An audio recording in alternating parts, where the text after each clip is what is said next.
contract circuit. That plays a little bit of a factor. You got to be careful there. One of the key things here, we talked about waterfront property, that we had in our motorhome. That's the same thing right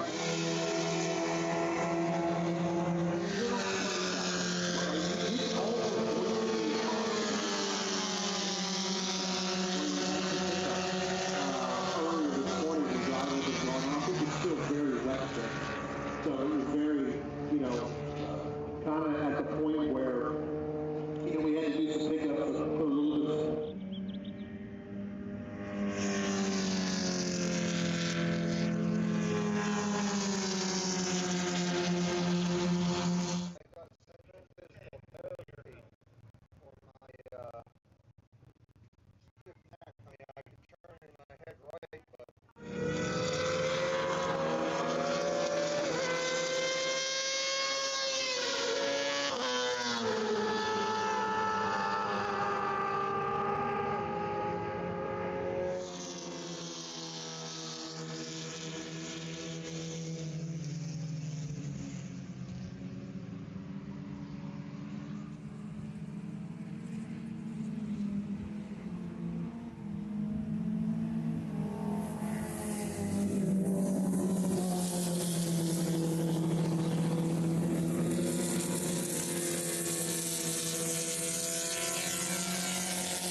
Yeah, well, it is going to take a few moments here before we have our next group out. So let's do this, Brian. We're going to take a quick little break here. We're going to thank some of our partners and sponsors of the South Jersey region of the SCCA. And when we come back, it's going to be our first sprint race of the day, and it is going to be our small bore production classes.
Cornerstone Financial Advisors is a family-owned and operated full-service financial planning firm in Haddon Heights, New Jersey.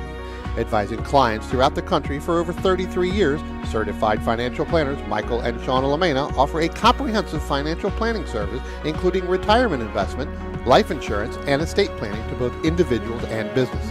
Every plan is detailed and specifically tailored to either the business owner or the individuals they specialize in, putting you on the right track. Give them a call for a free, no-obligation consultation at 856-546-5600. 888-646-6505 or visit them on the web at cornerstonecfp.com. That's cornerstonecfp.com.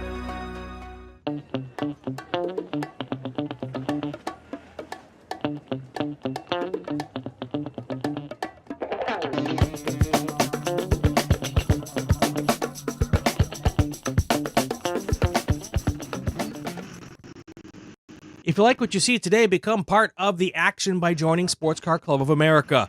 Whether you want to drive, flag, or just have fun with cars, SCCA membership opens the door to all kinds of motorsports to feed your obsession, along with 65,000 like-minded members ready to be friends. Ask someone trackside how to get involved or visit SCCA.com for more information.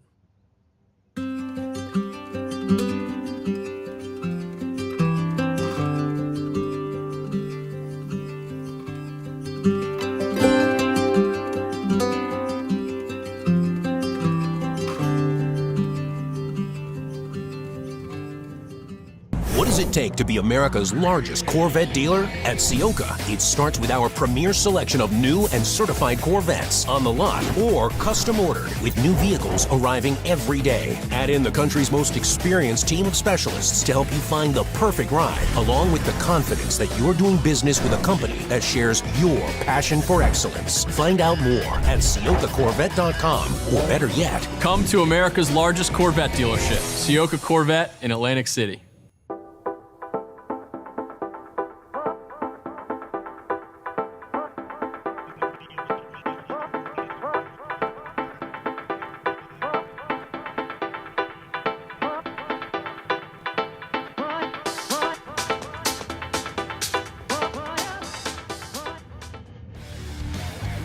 Located right next door to the racetrack in Millville's Executive Airport Complex, the Glasstown Brewing Company has been the place to celebrate race wins with a cold one since 2013.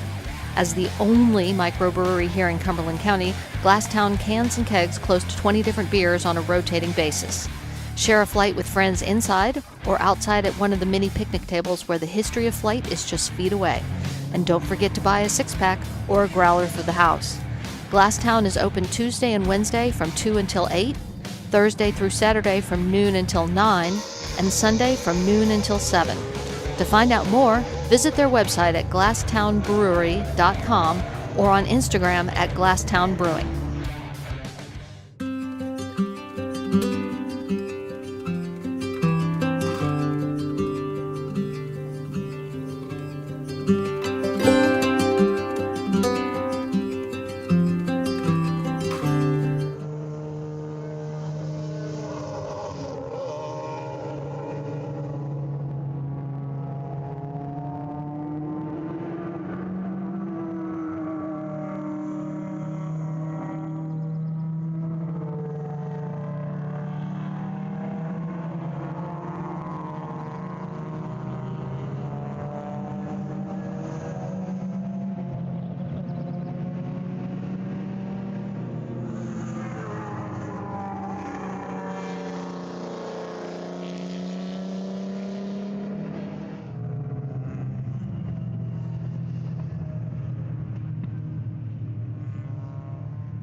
Schroedersville, Pennsylvania. That's the number 0.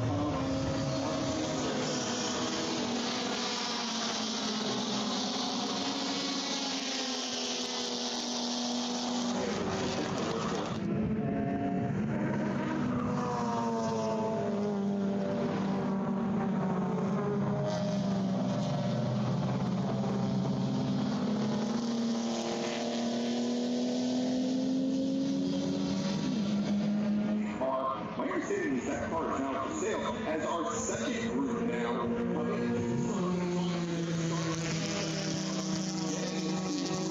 flags in the air.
He's going to head down to the start finish line. You're going to see John Hansworth is going to pick up our first second class of the morning. It's almost afternoon now. In that E production.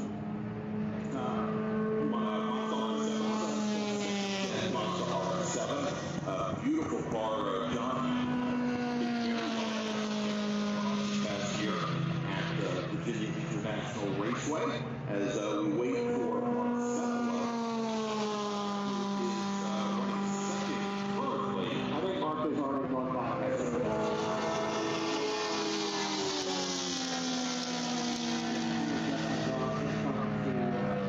So all of these cars now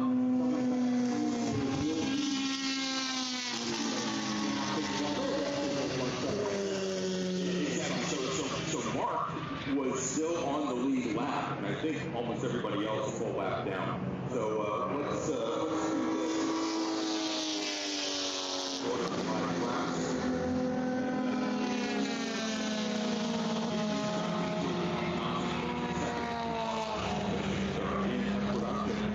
Joseph Ford out of East Harlem, Massachusetts, second. Joseph Ford third, finishing second. Tom Bird, Tom Don, that is us in production. B-Spec Conway with Roman first and second. Mark Van Wilson will finish in third. And SCL, Chris Childs, John Salerno, Brett Bogart finishing in third. And then in touring fourth, Mark Cephalo with the win. Alex Cumming finishing in second. And finally in G2 Light, also Dennis with the win. All right, so Brian, let's do this. Let's take a quick little break. I'm going to make a final call to the grid before we do for our next race group. Attention in the paddock, final call to the grid for Spec Racer Ford Gen 3. Please head to the grid. Spec Racer Ford Gen 3 racers, please head to the grid. All right, we're going to take a quick break first. We're going to thank one of our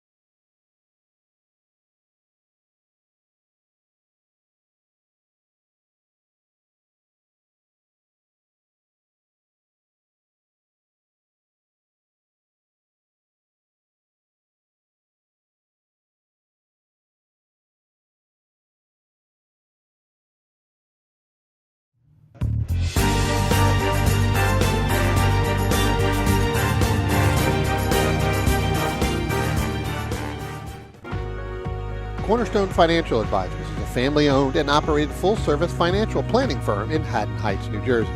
Advising clients throughout the country for over 33 years, certified financial planners Michael and Shauna Lamena offer a comprehensive financial planning service including retirement investment, life insurance, and estate planning to both individuals and businesses. Every plan is detailed and specifically tailored to either the business owner or the individuals they specialize in, putting you on the right track. Give them a call for a free, no-obligation consultation at 856-546-6505 or visit them on the web at cornerstonecfp.com. That's cornerstonecfp.com.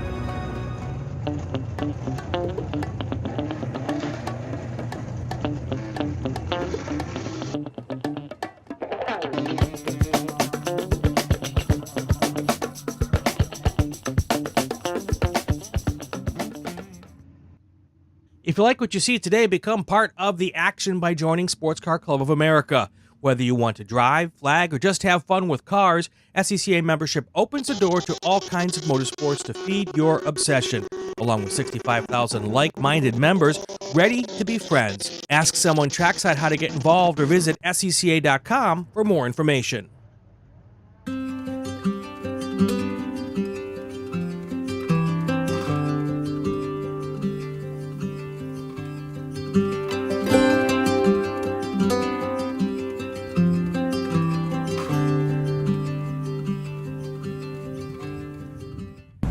take to be America's largest Corvette dealer? At Ciocca, it starts with our premier selection of new and certified Corvettes on the lot or custom ordered with new vehicles arriving every day. Add in the country's most experienced team of specialists to help you find the perfect ride, along with the confidence that you're doing business with a company that shares your passion for excellence. Find out more at CioccaCorvette.com, or better yet, Come to America's largest Corvette dealership, Ciocca Corvette in Atlantic City.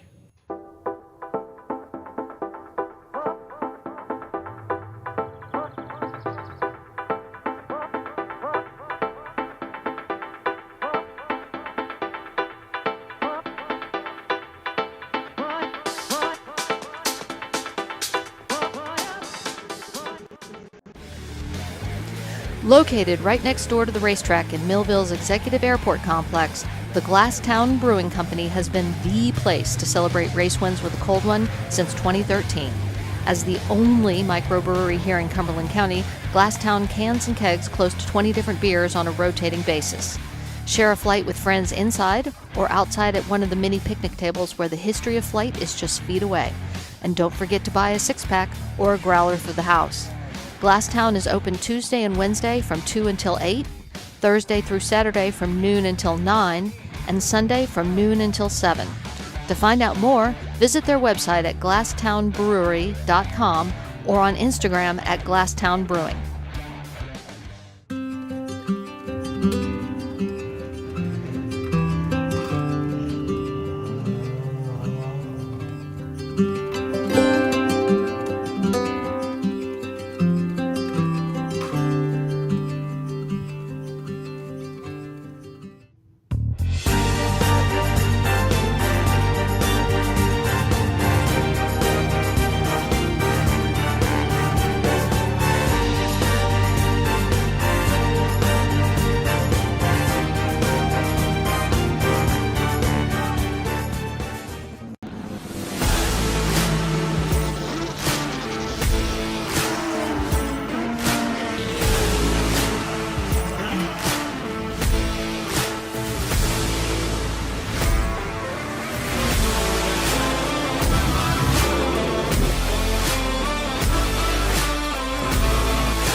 And we're back here at New Jersey Motorsports Park's Thunderbolt Circuit, 2.25 mile. Hopefully now you all can hear us. And Russ Greenberg, if you are there in the chat, if you could let us know whether or not you can hear us, we'd appreciate it. But Brian, I'll tell you, that was a great race, even if nobody on the stream heard us. I heard it.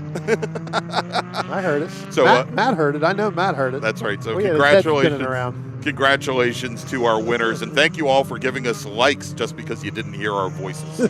We That's appreciate even better. it. All right, Russ says we're loud and clear now. All Thank you very much. All right, next up is Spec Racer Ford Gen 3. They are out on track. And again, so wanted to let everybody know very quickly, Brian, and I'm going to run down the starting order since they couldn't hear us earlier. We put the schedule up. Essentially, we are running our sprint races here this morning. We're going to have 3 races before lunch. This is going to be the second one coming up right now. And then 3 races after lunch. That is going to be our schedule for today. So let me run down the starting order for our 17-car Spec Racer Ford Gen 3 field. Starting 17th, driving the number 54 Triple T Cutting Tools machine from Marlton, New Jersey, it's Mike Thomas. Dan Iacovelli is going to start 16th. He's driving the number 18 Productivo IT Solutions machine. He's from Island Park, New York. Then we've got Vail, Colorado's Wade White. He starts 15th today, with Jeff Valentino starting in 14th position. He's in the number 68 car. Chris Curran, from Silver Spring, Maryland's in the Surf Shop machine. He starts 13th with Kyle Robertson driving the number 25 car. He starts 12th. He's from Woolwich, New Jersey. Westmont, New Jersey's Stephen Thomas is in another one of the Triple T Cutting Tools machines. He starts 11th today with James Rouse starting 10th. James is in the number 15 car. He's from Myrtle Beach, South Carolina. Then we've got David Dickerson. He's in the number 38 Performance Orthopedics machine from Wall, New Jersey. He starts 9th with Theo Pepes starting 8th today. He's in the number 27 car. He's from Clifton, New Jersey. Then we've got John Dole from Huntington, New York. He's representing the New England region. He starts 7th with Mike LaMena from Oakland, New Jersey, driving the 08 Cornerstone Financial Advisors machine. He starts 6th. Then starting 5th, driving the number 8 car from Huntington, New York, it's John Dole. Another John Dole. There's John Dole and there's John P. Dole. John P. Dole starts 5th. Starting 4th, Stephen Samet. He's in the number 32 machine with Sam Schechter starting 3rd. He's in the number 88 car from Boyd's, Maryland. And your front row, Jeffrey Lehner from Gloversville, New York. And your pole sitter, Mac Harrison, in the Windsor Customs machine. The number 80 car is on the pole. There we go, Brian, green flag. I tell you what, Greg, what a start by Sam Schechter. He goes 3 wide. We got one car going to go off there. The driver's left there. That may be the 08 of Michael LaMena going off back in that 7th position. But what a start by the 88 of Sam Schechter that he got right at the very beginning to try to come up on Jeffrey Leonard and Mac Harrison. Doesn't look like he was going to be able to make it stick. Looks like we got some contact or something going on back in the back there. We'll have to pick up that number there. We did have the 08, as I said. Michael LaMena did go 2 wheels off in turn 1. So we are going to a full course yellow, Greg, is what I'm hearing. Yeah, indeed. We're going to a full course caution. We do have one car off in the dirt there. That was coming out of turn 2, going into turn 3. And unfortunately, if we have to deploy emergency services vehicles, do pickups, Brian, that is going to bring out either a full course caution or a yellow flag. And so we'll bring up the timing here in just a moment as our leaders are coming out of the Octopus now.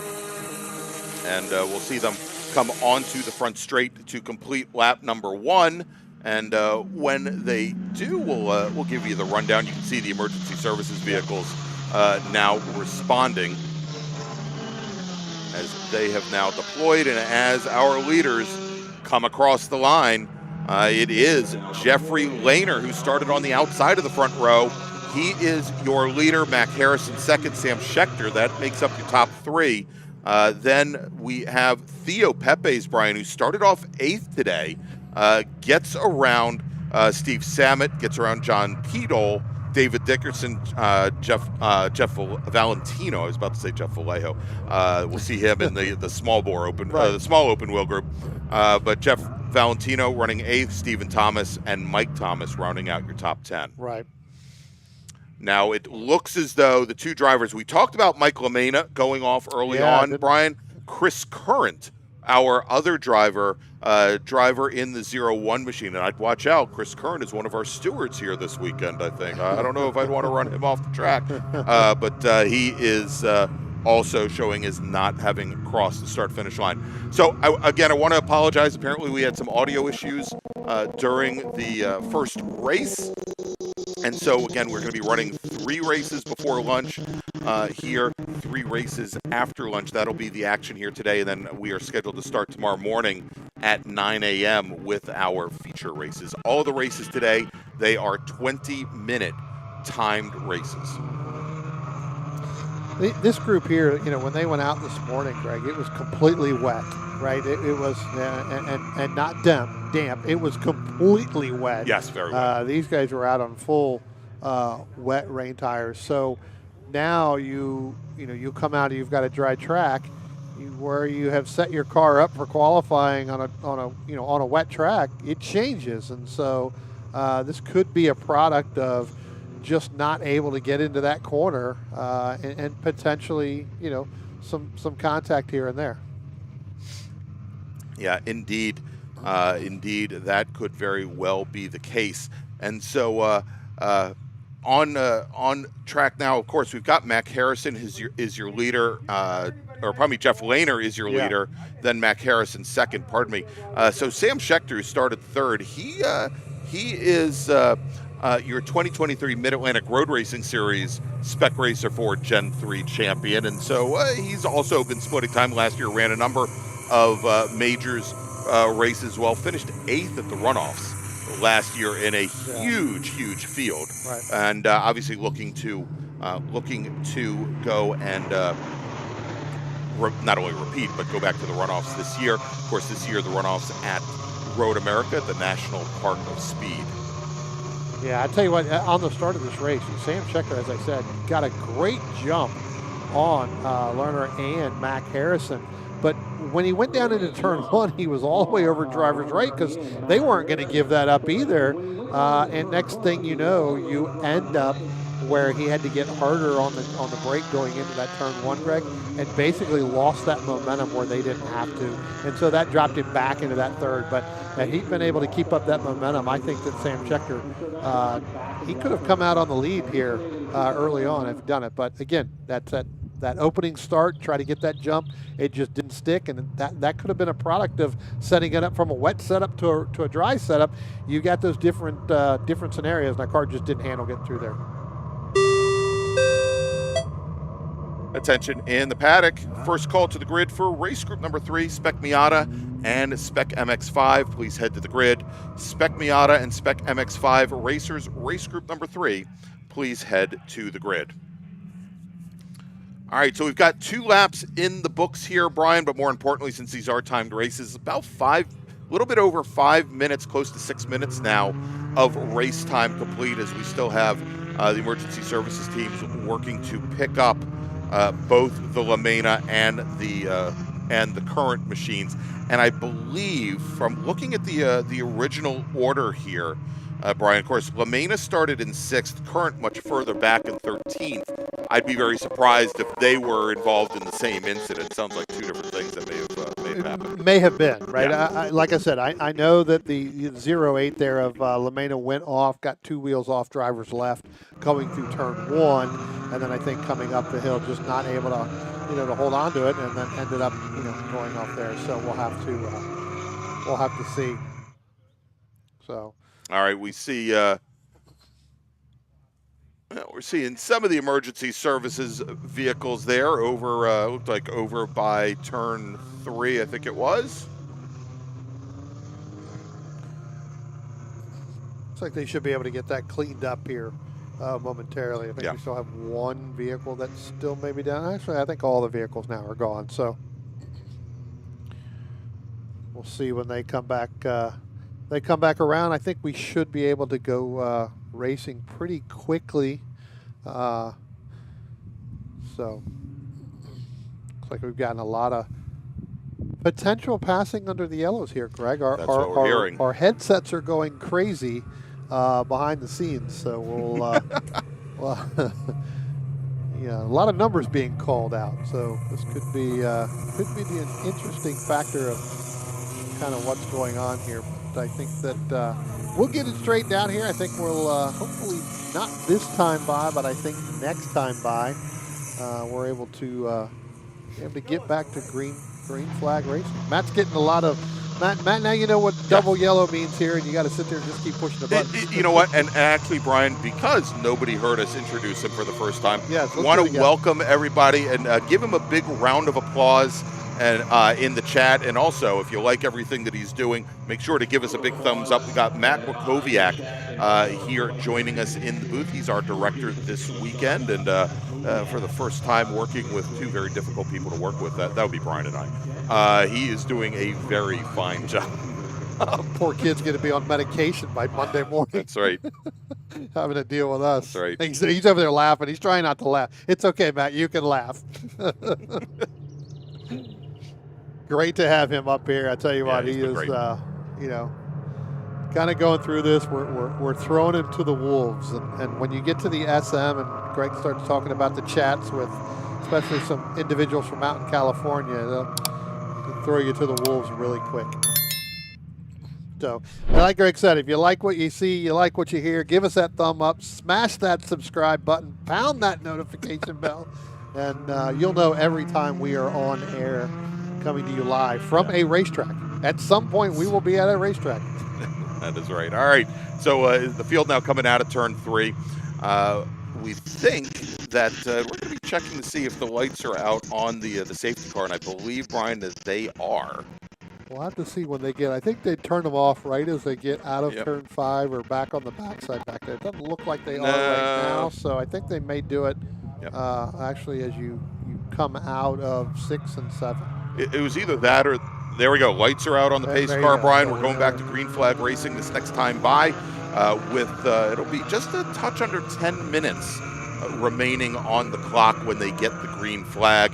And again, these racers were they were racing about a minute, a little bit under or a little bit over a minute and a half. So what we're talking about, probably around about 4 laps, 5 laps. I'm thinking. Maybe. Yeah, well, we know you're not good at math, so I know. probably I'm going to say probably 4 laps. Right. Give or take, depends on how quickly they get, back around and get to the start-finish line. But probably 4 laps. How their pace is. Now, just so everybody's aware, and because I was asked this question, on our last broadcast, is why do they not double file restarts here as you do and you see in other forms of racing? This is a single file restart. This is what the SCCA has done for years. Yep. And in most cases, not just the SCCA, but most forms of road racing. Yeah, IMSA is single file. Trans Am is a single file. Formula One's a single file. Everything is a single file. So looks like our pace car now is getting ready to come out. Come onto the pit lane. Come on the pit lane, and once that happens, then it's up to the leader to set the pace. They're supposed to keep the same pace as the safety car there. And as soon as the green flag comes out on the starter stand, Brian, those yellow flags, they get withdrawn all around the course. Yep. And we now have a green flag in the air. And so now passing can happen anywhere. You don't have to wait until you get to the start-finish line. And we just see a couple passes right there on the front straight happening as maybe some of the drivers possibly got caught unawares as they're coming down into turn 1 now. And it appears as though we've got Jeffrey Lehner in that red, orangish number 77. He continues to hold the field at bay as they come down the hill out of turn number 3. I'll tell you what, the vehicle on the move right now is that 54 of Mike Thomas. He got a great start on that, as well as the 30 of Stephen Thomas. Again, brothers right there. Good to see Stephen back in a car. I know he was out last year, did a few other races, but good to see Stephen back in the car right now here at New Jersey Motorsports Park. Spoke to him earlier. So yeah, and as a matter of fact, Stephen, he's one of the members of the board of directors here for the South Jersey region, and so obviously want to thank them for having us here this weekend. And he said he got into racing originally because his father raced back in the 60s. And Chris Current, who found himself off on the very first lap, very big mentor for Stephen. It wasn't Stephen that put him off. Yeah, I hope not. That could be an uncomfortable conversation at lunch today. All right, let's pick these back up. So Lerner's still following over, leading over Mac Harris and Sam Schechter. But now throw in the 27 there, Greg. That's Theo Pepes. Theo Pepes come out of nowhere to pick that up there. Indeed, and Theo started off in 8th position in this race. Started on the outside of row number 4, and he has now worked himself up to 3rd position overall. Just set fastest lap time of the session, and he was running, Brian, almost 0.8 of a second faster than our 2 leaders. It was one heck of a run out of turn 12 to come and finish that, that lap. Pulled up right next to Sam Schechter. I don't think Sam Schechter knew that he was there. I don't think he got that good of a run because he made a little bit of a move to the right. So did Theo. When Theo got up next to him, it like he shot out of a cannon and got by him. Especially across the timing and scoring start-finish line. So we'll see whether or not, it does look like he may have dropped back just a little bit. And it looks like maybe Schechter may have gotten back in front of him. We'll see what that is as they go down through turn 7 now, be coming up through the octopus right here. You can see it's still Lerner, then Mac Harrison, and now Theo Pepe is still in 3rd, and he's starting to gain on Mac Harrison, Greg. So he is starting to run up on the back gearbox there of Mac Harrison as they come out of the octopus to be headed up under turn 12. Attention in the paddock, attention in the paddock. Second call to the grid for Spec Miata and Spec MX-5. That's race group 3. Spec Miata and Spec MX-5, please head to the grid. Greg put Theo Pepes in second place. Wow. Now. What a heck of a run coming out of turn 12. Again, resetting the fast start-finish lap. line. And he's really getting through turn number 1 that much better than than Mac Harrison, Sam Schechter, and even Jeffrey Lerner. He's actually right on the back gearbox as they came out of turn 1. Now as they go through turn 3 and coming down through turn 4, drops back just a little bit, so maybe turn to get a run. Turn 3, trying to set up that run. But as they go down into turn 5 now, you can see Lerner, that's where he opens up a little bit. Over them, but now I think we may have a pass. I think we might have a new leader. I Brian. think we have Theo Pepes as the new leader as they start to head down through turn 7. We'll pick this up. You'll be able to see it. Indeed, there it is. And there it is. And so that is going to move. That's going to drop Jeffrey Lehner now back, and I think Mac Harrison got around Lehner as well. I think so. It looks like Jeffrey Lehner, who's in that red number 77 machine, has fallen back behind not only the 27 car Pepes, but also the gray 80 of Mac Harrison. So big changes here on lap number 7, as we only have a little bit less than 5 minutes remaining here in this race. I think Lerner overcooked turn 5, trying to come down the hill there, make that hard left-hander, and I think that really got him loose. That opened up the door for Pepes and opened up the door for Mac Harrison as they go across the start-finish line now. There it is, Theo Pepes in that 27, Mac Harrison in that 80, put Lerner all the way back to third, right? Yeah, and so back behind the orange 77, two drivers that have worked very well together over the years, both in majors racing and also in regional racing. Sam Schechter in the number 88 machine, as well as David Dickerson in the 38 machine.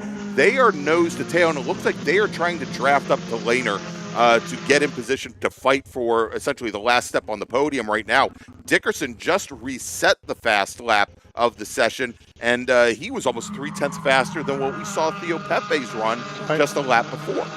Yeah, again, these guys now have gotten this, now that they've gotten a few laps to run here, they've got about 3.5 minutes left, Greg. So we're probably going to get about 2 more laps in. So we're going to have to see whether or not Theo Pepes is going to be able to hold off Mac Harrison, Lerner, Schechter, and Dickerson, along with Steven Salmon. So good to see Steven back out running. Haven't seen Steven running in a while. Yeah, indeed. Oh, by the way, a little bit earlier in the morning here, and I think before we had our audio fixed, we had Jay Grabo ask what time the racing starts tomorrow morning. We're going to have cars on course for our very first race of the day tomorrow at 9 a.m. Eastern Time. And he wanted to know because he's coming out to the track to spectate in person. Oh, there you go.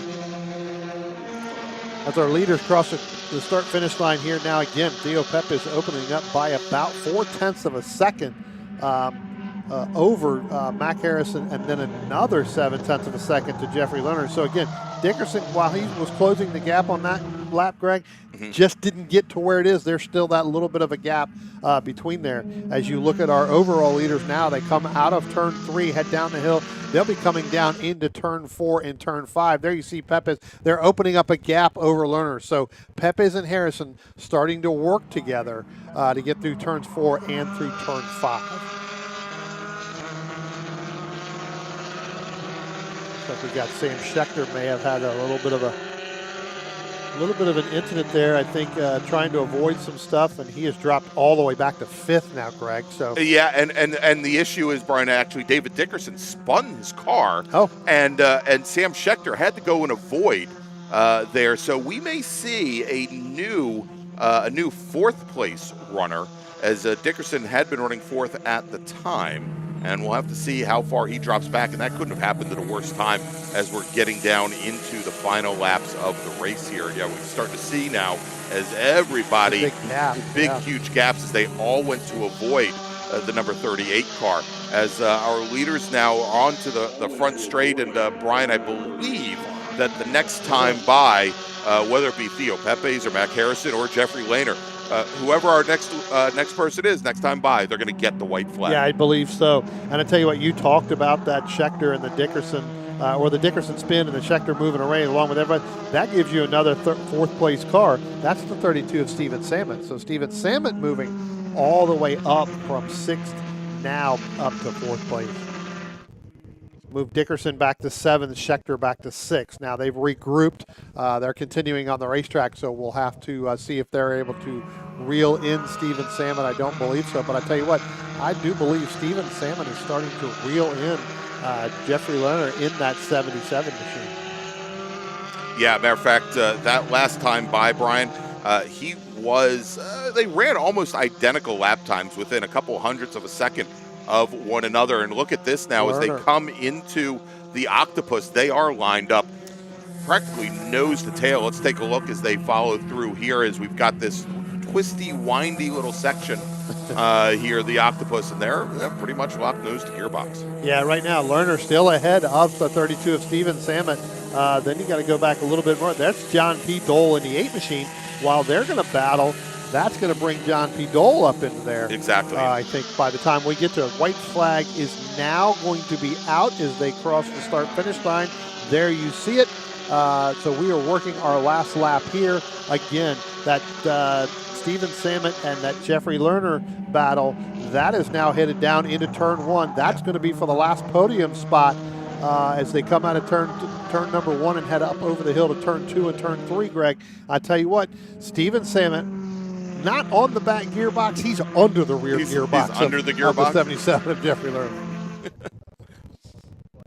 Yeah, as Salmon, when he needed to, set his fastest lap of the race. He was 0.2 faster than Lerner, and that was, again, these cars, these Spec Racer 4 Gen 3s, they draft so well. And Brian, look at this going into turn 5. Looked like we had an attempted move there. I think Salmon really thought about making that pass right there. He definitely got a little bit better into the braking zone, but as Lerner started to hold on to that and kept it, kind of pinched him off a little bit, right, which meant Salmon had to get on the brakes. But I tell you what, we're going to watch them as they come out of turn 7 and head up through the Octopus. Don't be surprised if they're not too wide coming through the Octopus. All right, yeah, we saw Salmon get in there, and he managed to get position on Lerner to push Lerner wide. But again, that corner, that left-hander over at turn 5, it's a very late apex, and you've got the car woed down, and being on the inside and pinned against the curbing before the apex, very difficult to make that corner. Yeah, here they come. They're going to come out of turn 12 now. They're going to come down across the start-finish line. There is Pepes. There is Harrison. We're going to see, and it looks like Lerner is going to hold on to that third place, put Steven Salmon in that 32 machine in 4th, and your top 5 will be the 8 of John P. Dole. There you go. Then Sam Schechter, David Dickerson, who ran his fastest lap of the race, the fastest lap of anybody on the very last lap. He's going to finish 7th. Mike Thomas 8th. Kyle Robertson will finish in 9th. And Wade White, who's coming to us all the way from Vail, Colorado, representing the Tennessee Valley region, he will round out your top 10. All right, so Brian, let's do this. Let me make another call to the grid for our next race group. Attention in the paddock, attention in the paddock. Final call to the grid for race group number 3. That is our final race group before lunch. Please head to the grid now. You're going to be on track in just a few moments. Race group number 3, please head to the grid. That's Spec Miata and Spec MX-5. All right, we're going to take a quick break. We'll be back here in just a few moments with more action from the Thunderbolt circuit. You are watching the South Jersey region's Fay Teal Memorial Jersey Devil Majors. What does it take to be America's largest Corvette dealer? At Ciocca, it starts with our premier selection of new and certified Corvettes on the lot or custom ordered with new vehicles arriving every day. Add in the country's most experienced team of specialists to help you find the perfect ride, along with the confidence that you're doing business with a company that shares your passion for excellence. Find out more at CioccaCorvette.com, or better yet, come to America's largest Corvette dealership, Ciocca Corvette in Atlantic City.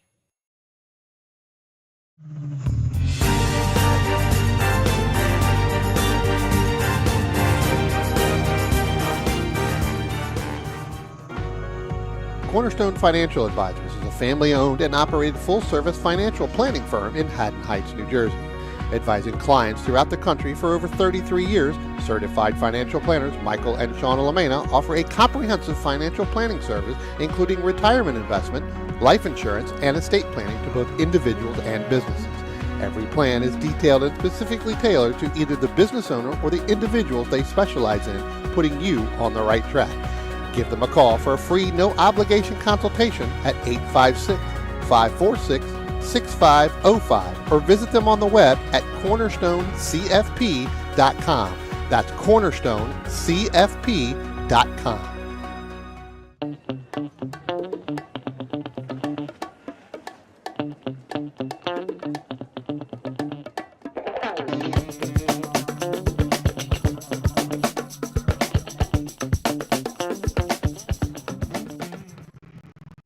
If you like what you see today, become part of the action by joining Sports Car Club of America.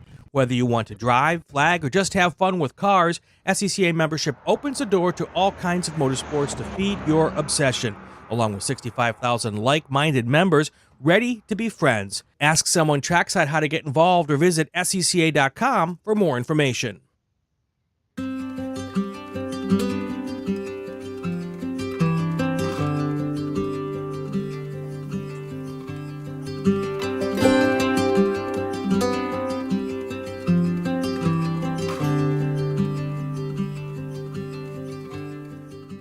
What does it take to be America's largest Corvette dealer? At Ciocca, it starts with our premier selection of new and certified Corvettes on the lot or custom ordered with new vehicles arriving every day. Add in the country's most experienced team of specialists to help you find the perfect ride, along with the confidence that you're doing business with a company that shares your passion for excellence. Find out more at CioccaCorvette.com, or better yet, Come to America's largest Corvette dealership, Ciocca Corvette in Atlantic City.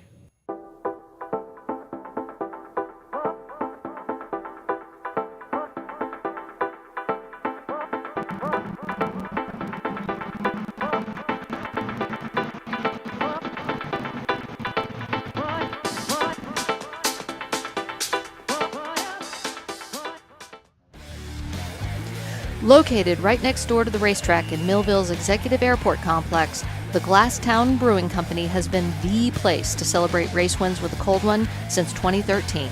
As the only microbrewery here in Cumberland County, Glasstown cans and kegs close to 20 different beers on a rotating basis.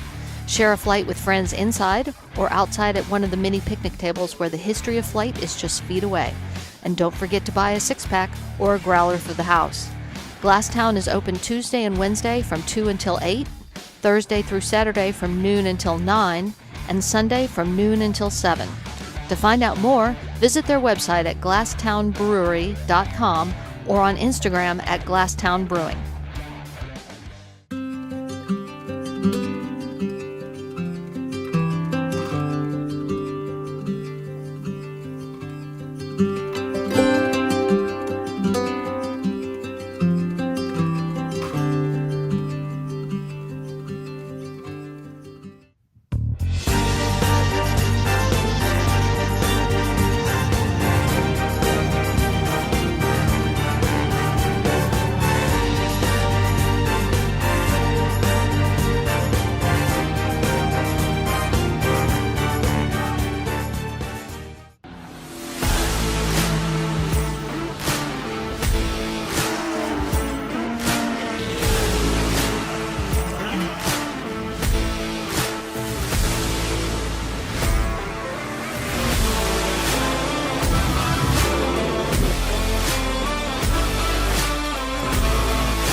Located in Mays Landing, New Jersey, Speed Circuit focuses on road racers, autocrossers, as well as time attack and track day drivers. They manufacture quality products such as exhaust parts, electronics, intakes, heat shields, pulleys, and more. In addition, Speed Circuit offers fabrication services including welding, CNC plasma cutting, CAD design, 3D printing, and powder coating. They also offer parts installation services, remote tuning, track support, and instruction. Your source for tuning and ECU calibration, performance, and fabrication, speedcircuit.net.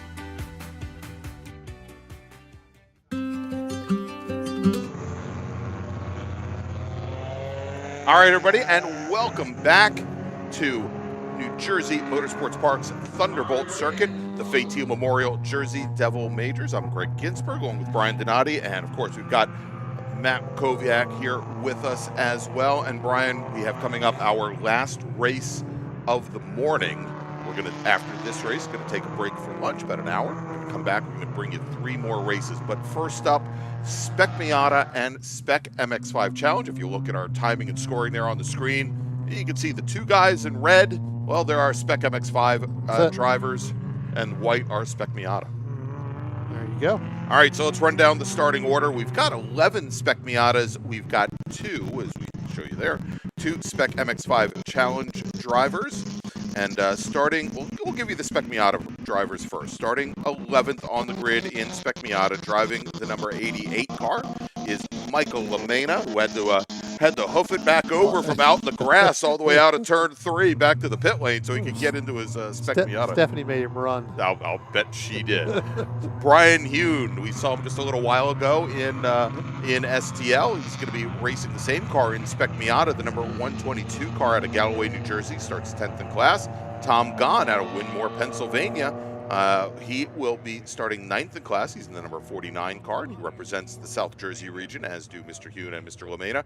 Brad Childs will be starting 8th today in Spec Miata. He's driving the number 87 car, representing the Steel Cities region. He's actually out of Jupiter, Florida now. Greg Bogart in the number 23 Miata. He's from Philadelphia, Pennsylvania. He starts 7th. Ken Williams in the number 7 car. He's from Wyoming, Pennsylvania. He starts 6th.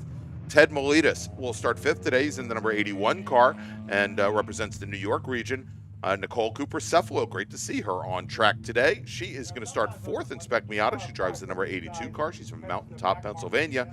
Starting 3rd, Nick Leveroni from Mendon, Massachusetts. The 2019 T4 national champion will start 3rd today in the number 92 Spec Miata. Chris Allen will start on the outside of the front row of Spec Miata. The Jenkintown, Pennsylvania driver is in the 169 car. And your pole sitter in Spec Miata today from Plymouth, Massachusetts is Christian Sarnecki. He drives the 44. Now let's look at our 2 Spec MX-5 drivers. Starting 2nd in the number 79 car from Brooklyn, New York is Spencer Bogar, and your pole sitter today from Winchester, Virginia, representing the Washington, D.C. region of the SCCA.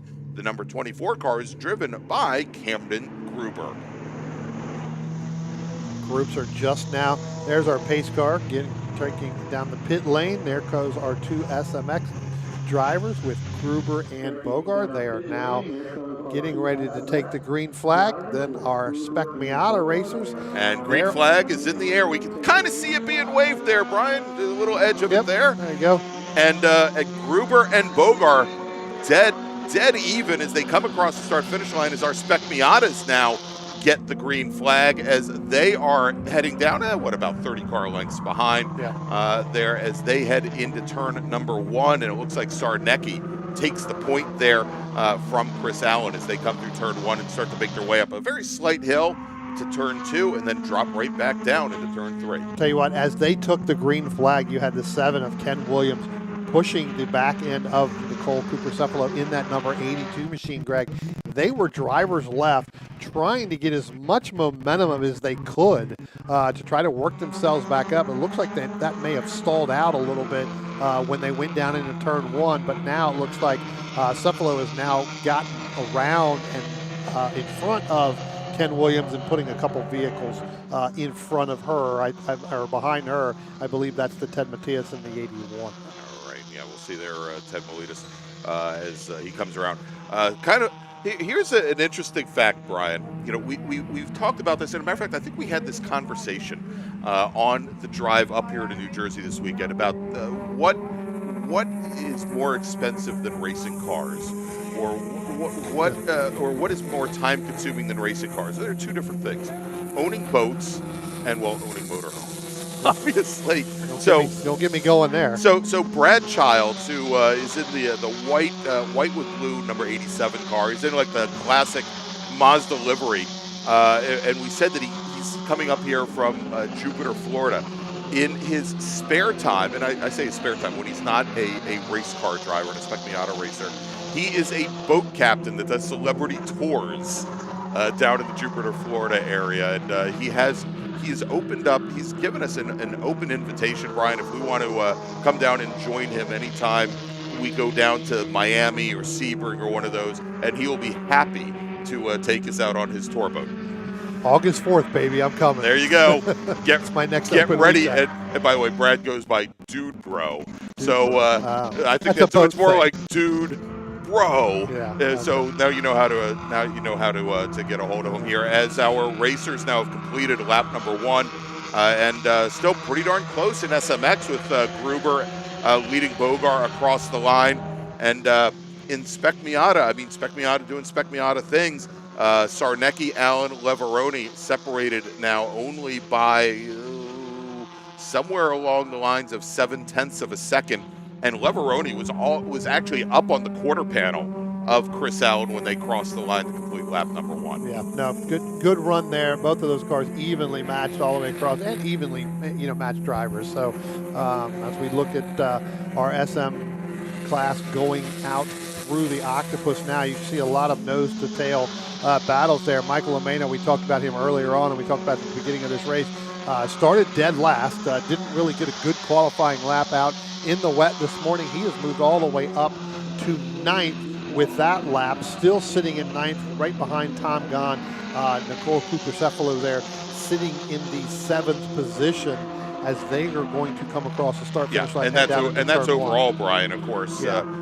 Bogart currently now 4th in Spec Miata, and there's now a pretty big gap between Bogart and Chris Allen.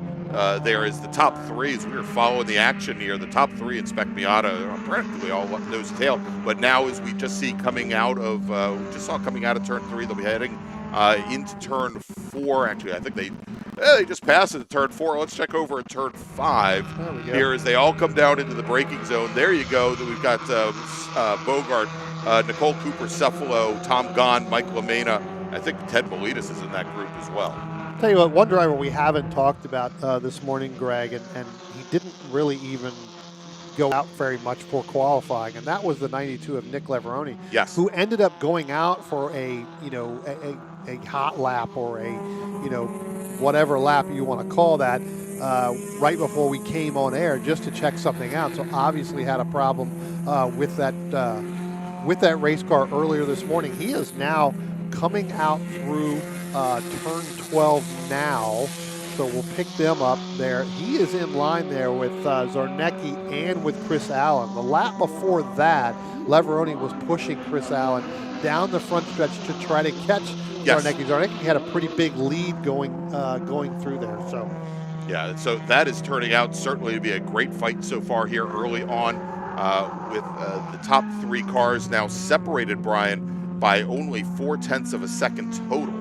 And again, that was at the stripe we watched there as they were coming down the hill and now out of turn 3.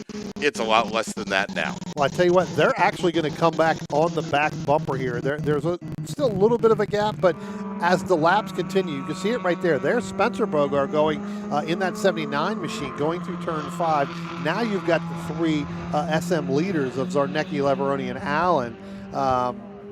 They're actually going to catch him if he is by himself with them using that draft. So Camden Gruber getting really out in front here of Spencer Bogart in that SMX, but then our next SM cars, they could end up catching Bogart as this race goes on. Yeah, and here we see coming through the Octopus right now, we see the gap there between our 2 SMX machines. Yeah.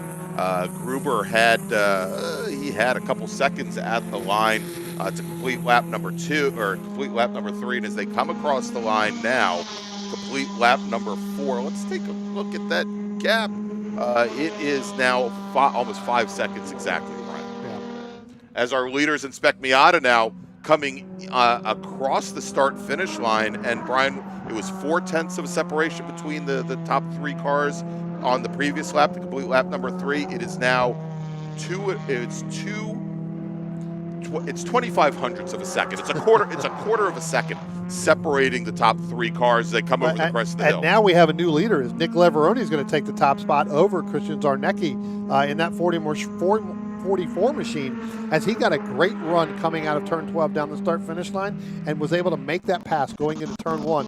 Zarnecki let him in to go ahead and get that lead. So those two will look like they will work together to try to pull away from the 169 of Chris Allen as they start to open up by about a car length and a half as they start to come down and up over the hill, down into turn 5, I believe. They may already be through there, so we'll have to see on the backside. So there they go now into turn 7. You can see it's about a car length gap between Zarnecki and Allen. That's the biggest that's been basically this entire race so far, Greg. That's right, and we see them actually now coming into the Octopus. Should mention the car that we just saw leave the frame there, that's Camden Gruber, who's our overall leader. Oh, and we've got a car off. That's Spencer Bogart. So he's trying to stay out of the way of the Spec Miata leaders. He went off there in the entrance to the Octopus there and was able to stay on the grass but continue keeping going there and basically had to let those other cars go through. Yeah, and so what I was going to say, though, is on the previous lap, I thought that perhaps Camden Gruber would actually lose some of his advantage to Bogart because Gruber had gone off track at the entrance to turn 4 on the previous lap and dropped all 4 wheels into that very slick grass right now. But then we just saw Bogart with his problems in the Octopus. And so what was a 5-second advantage, Brian, has now turned into a lucky 13-second advantage. And you have 3 cars of a different class in between. Right. You know, your overall leader and the leader you're racing in class. As you look on that timing and scoring, you can see between the white and the red, Camden Gruber in that red and that SMX colored leader, and then you've got 3 cars in between Spencer Bogart. Tell you what, Greg, the race that's starting to happen a little bit, and that's Michael LaMena now all the way up to 7th place. He's starting to move up over our 4th place in SM, all the way up to Greg Bogart in that 23. Right. Matt, let's keep it on camera 7 here for a moment, just for a quick second. They're going to be coming in here momentarily here. Get that 23 in LaMena. There they go right there. So let's follow that group right now with the yellow 23 and the blue 88. Yeah. LaMena starting to gain some momentum now coming through the Octopus as he's starting to reel in Greg Bogart in that 23 machine. Yeah, indeed, as he had managed to work his way around Ted Miletus, Tom Gahn, Nicole Cooper, Cephalo. Now, they're not very far back here, and we'll have to see. I have a feeling that we'll probably be able to see if LaMena, if he can dispense with the Bogart car on the front straight, that may hold off. And look at we see it there as they come under at the final corner at turn 12 as LaMena tries to square up that car, and as they come across the line, Bogart is still there side by side. Brian, if they go into side by side into turn 1, that may bring Cephalo and Miletus back into this game. Well, they are side by side, but Michael LaMena has a ton of laps on this racetrack. Not since the repave, but was able to get on the brakes a little bit sooner getting down into turn 1, which caused Bogart to have to get on the brakes a little bit sooner, and that actually helped propel LaMena in that 88 machine around that 23. So move Michael LaMena all the way up into 4th position in our SM after starting dead last in this entire field. So Brian, here's a funny story about Greg Bogart, and he sent this to us a little earlier in the week about how he got into racing originally, and apparently Mr. Bogart is on the run from the law currently. Well, he may end up with some nice new bracelets if we keep mentioning his name from back in like the 1980s or whatever when he started racing. He sends to me, he says, when I was younger, I wanted to know, so how did you get into racing, Greg? And he says, when I was younger, I was doing something I shouldn't, and the police tried to pull me over. I made a run for it and got away. So Greg Bogart probably still on the lam after a number of years. The police might not have been able to get him. Obviously, Michael LaMena could. Right. Michael LaMena went by him and kept going. And he says, it's then that I realized this is something I can make a go of. So good on you, Greg Bogart, and especially in New Jersey, where the local constabulary, the police, have a very big role in motorsports here, and having control over teching of cars or what have you. Yeah, we may have just gotten Greg Bogart in a lot of trouble. Yeah, maybe. Because I think half of the local precinct is here this weekend. Yep. I'll tell you what, Matt, let's go ahead now, since LaMena's pulled away. Let's pick up camera 7. we're going to go ahead and we're going to see our leaders in SM. They are just now getting ready to come in. There it is. That is Christian Zarnecki. He is now passed Nick Leveroni. Did that coming out of turn 12 last time down the front stretch, picked up into turn 1. So we're going to follow that back around again. That is starting to open up with those two by about a car length and a half. That is Chris Allen that's going to be there. And you also have the 79. That's Spencer Bogart. He is in that SMX. He has actually gotten around Chris Allen there. Again, not a battle in class right there. Right, but and that's going to make things a little bit more difficult for Chris Allen now, as he has to get around that out-of-class car in order to get back into the fight with Zarnecki and Leveroni. Zarnecki, by the way, just resetting his personal best lap, lapped about a tenth of a second faster than Leveroni, hence the change in position. Right, no, absolutely. So those two guys continue to keep battling. It's whether or not you're going to see Spencer Bogart get back out in front of those two cars, Leveroni and Zarnecki. Again, not a battle in class, but as you look at it now, it does look like that when we just saw on our camera turn 3. There it is. There goes Zarnecki. There goes Spencer Bogart. Leveroni's back, Greg, by about 3.5 car lengths back now. So it's now Bogart able to get around out of turn 2. That's separated your leaders in SM. Yeah, exactly. And so it leaves Nick Leveroni with a big decision to make, and that decision is: do you hold on? Do you try to use the draft of Spencer Bogart, where you've got a car that is considerably more powerful than the Spec Miatas? Do you do that for the straight lines here? But this track, when you look at our track map here, you've really got two straight-ish aways. You've got coming out of 3, going into turn 4, and then you've got obviously the front straight here. They're not very long straightaways to begin with, and I think you're going to find Leveroni is going to really want to get around that SMX car. Well, let me give you a little quick update. So they have done that. There goes Zarnecki. There goes Leveroni. Now Chris Allen.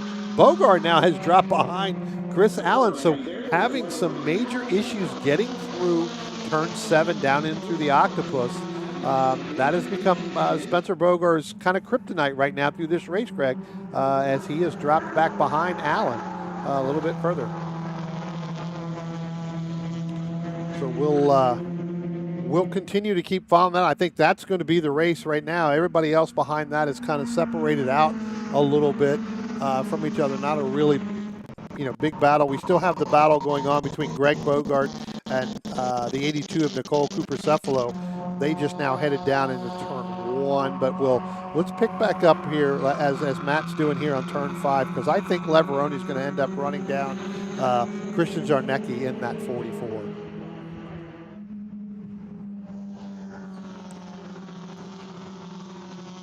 So they head down into turn 7 right now. Now it's about 2.5 car lengths, I think, between Zarnecki and Leveroni. So Leveroni actually still trying to hold off the 169 there of Chris Allen as well. So that's a continuation going on through the entire race. We're going to have to see whether or not he's able to do that. All right, we've got Stellar Custom Jewelry in the chat, Brian, and they're saying go Christian Zarnecki. There you go. Now, we saw Christian have an amazing win at the Summit Point Majors to start the season off for us, our broadcast season, and also to start off the Northeast Division Majors schedule. And he's showing once again how strong he is here as they come across the start-finish line, and he's got now about 4 car lengths on the rest of the field. Yeah, I tell you what, and we're right at that 4-minute mark, so he's going to have to hold off. Some vehicles, some pretty fast vehicles as we watch here. We're picking up. We've got that there on the screen. I just want to give you an update on the Greg Bogart. Sorry about that. In the 23, Nicole Cooper-Cephalo has now gotten around him, so put her in 5th place overall in our Spec Miata. That'll put her in 7th overall. Yeah, she just ran her fastest lap of the race, and she's lapping comparable lap times to Mike LaMena ahead, but LaMena with about a 1.5 second advantage over the 82 car currently. And we saw her husband pick up the win in T4. Yeah, just a little earlier on in Mark Cephalo. So And Stellar Custom Jewelry says that Christian is the reigning 2023 Spec Miata Majors champ, and he's leading in 2024 as well. So there you go. There you go. And yeah, he's been doing very, very well this season. Here as time starting to run down, a little bit under 3 minutes remaining. Remember, all of our races today are 20 minutes in length. And Brian, I've gotten some word from race control that again, after this race, we're going to be breaking for lunch. We're going to come back with our coverage at 5 minutes to 2 at 1:55 p.m. And our next race, when we come back, we've got our first open wheel group of the day. We've got a nice lineup this afternoon. We've got our large open wheel winged cars and prototypes. We then have the big ground pounders here, the GT cars, also the larger touring cars, and then we're going to round things out with our small open wheel cars, the Formula 6, Formula F, and Formula V. All right, so when Camden Gruber, who is our overall leader, currently our leader in SMX, Spec MX5, when he crosses the start-finish line, he will get the white flag, Brian, signifying just 2.25 miles remaining for him. See if we can't pick up where he is here on our cameras. I do believe coming out of the octopus coming out of the octopus now. So Matt, let's go ahead and turn on camera 12 here real quick. He should be able to be. We're going to pick him up here. Yep, as he comes under the bridge now. There's actually a bridge right behind that camera and through the final corner onto the front straight. So white flag now in the air. Oddly, we can see them wave the white flag. We can never see them wave the checkered flag. A different individual that's waving the white flag, getting ready for I just thought maybe the white flag was on a longer stick or something. No, the white flag is, I'm looking at it here outside our tower. It is on a different individual waving the white flag. But I tell you what, let's leave it right there, Matt, because I tell you what, here's what's going to end up happening. You're going to see our SM battle come through, and that is going to be Zarnecki leading Nick Leveroni.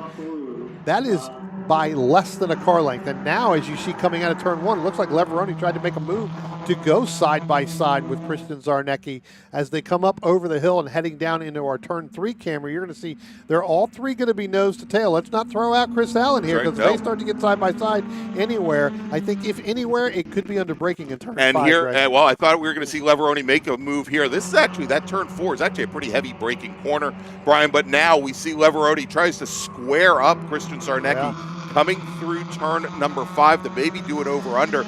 Not able to get up alongside as they now, again, there's going to be some braking as they come into the entrance to the octopus in turn 6, which is off our camera. Let's see as they come into turn 7. Now you're side by side with Allen. He's going to go 3 wide. 3 wide going into turn number 7 as they work their way through the octopus, Brian, on the final lap for Spec Miata. Let's see as they come around. Could they stay 3 wide? No, didn't think they could as they are now back in line. As Camden Gruber crosses the finish line, Brian, he's going to take the win in SMX, but now only 3 more corners remain for our for our Spec Miata drivers as they come through turns 10 and 11. They'll come under the bridge now and through turn 12 for the final time. And as they come to the line, taking the win, it's going to be Christian Zarnecki in the number 44 machine out of Plymouth, Massachusetts. Nick Leveroni will finish second. Chris Allen takes the last step on the podium. He will come home in third. And then we've got that second pack, that second group with LaMena and Cephalo, Ken Williams now, as well as Ted Miletus. And it is Mike LaMena coming up onto the front straight. He gets, he gives Nicole Cooper-Cephalo a nice pole. She made him a lot of ground in the last 2 laps, Brian. So LaMena will finish 4th. Nicole Cooper-Cephalo ran her fastest lap of the race on the last lap, only 2,500ths back. Ken Williams will finish 6th, Ted Miletus 7th, Tom Gahn, Greg Bogart, who was up in the top 4, he dropped. Finishes in 9th position. Brian Hune, he crosses the stripe. He'll round out the top 10. All right, so that is going to be it for our morning coverage, Brian.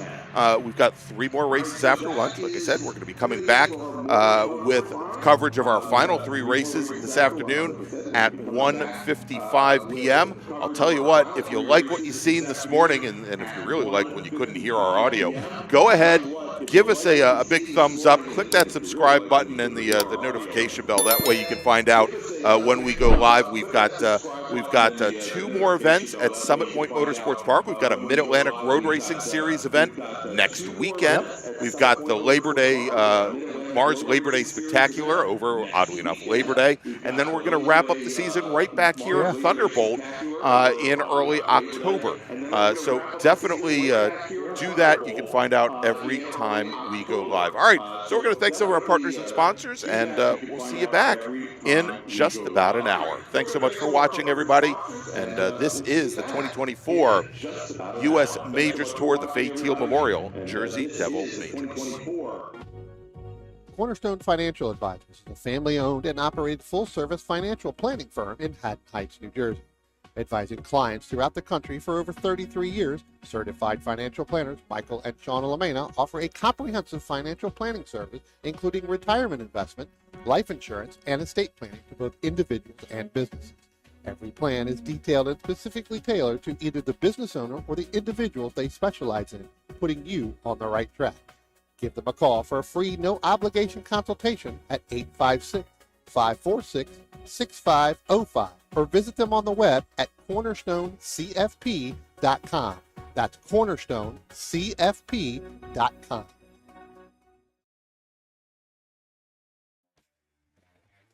Located right next door to the racetrack in Millville's Executive Airport Complex, the Glasstown Brewing Company has been the place to celebrate race wins with a cold one since 2013.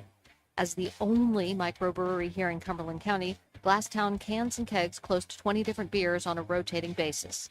Share a flight with friends inside or outside at one of the mini picnic tables where the history of flight is just feet away. And don't forget to buy a six-pack or a growler for the house. Glasstown is open Tuesday and Wednesday from 2 until 8, Thursday through Saturday from noon until 9, and Sunday from noon until 7. To find out more, visit their website at glasstownbrewery.com or on Instagram at Glasstown Brewing. Located in Mays Landing, New Jersey, Speed Circuit focuses on road racers, autocrossers, as well as time attack and track day drivers. They manufacture quality products such as exhaust parts, electronics, intakes, heat shields, pulleys, and more. In addition, Speed Circuit offers fabrication services including welding, CNC plasma cutting, CAD design, 3D printing, and powder coating. They also offer parts installation services, remote tuning, track support, and instruction. Your source for tuning and ECU calibration, performance, and fabrication, speedcircuit.net. What does it take to be America's largest Corvette dealer? At Ciocca, it starts with our premier selection of new and certified Corvettes on the lot or custom ordered with new vehicles arriving every day. Add in the country's most experienced team of specialists to help you find the perfect ride, along with the confidence that you're doing business with a company that shares your passion for excellence. Find out more at CioccaCorvette.com, or better yet, Come to America's largest Corvette dealership, Ciocca Corvette in Atlantic City.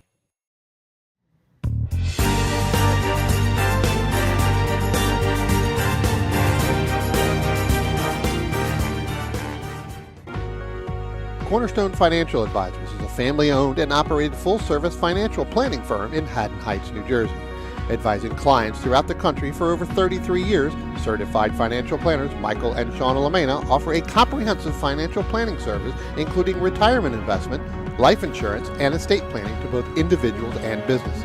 Every plan is detailed and specifically tailored to either the business owner or the individuals they specialize in, putting you on the right track. Give them a call for a free, no-obligation consultation at 856-546-6505 or visit them on the web at cornerstonecfp.com. That's cornerstonecfp.com.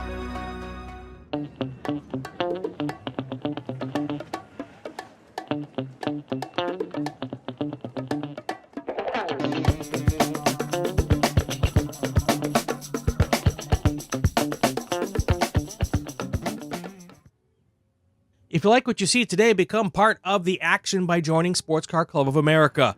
Whether you want to drive, flag, or just have fun with cars, SCCA membership opens the door to all kinds of motorsports to feed your obsession. Along with 65,000 like-minded members, ready to be friends. Ask someone trackside how to get involved or visit SCCA.com for more information.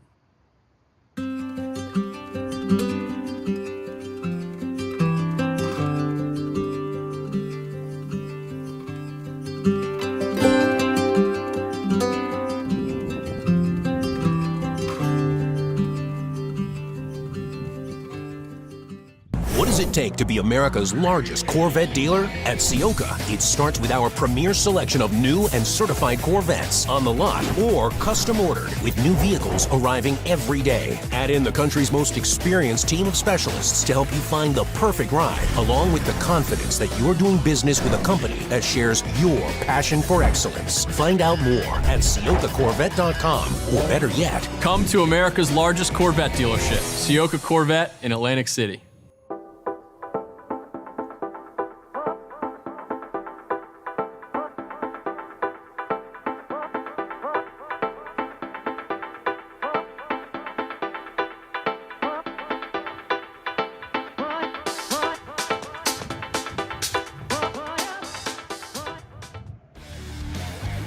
Located right next door to the racetrack in Millville's Executive Airport Complex, the Glasstown Brewing Company has been the place to celebrate race wins with a cold one since 2013.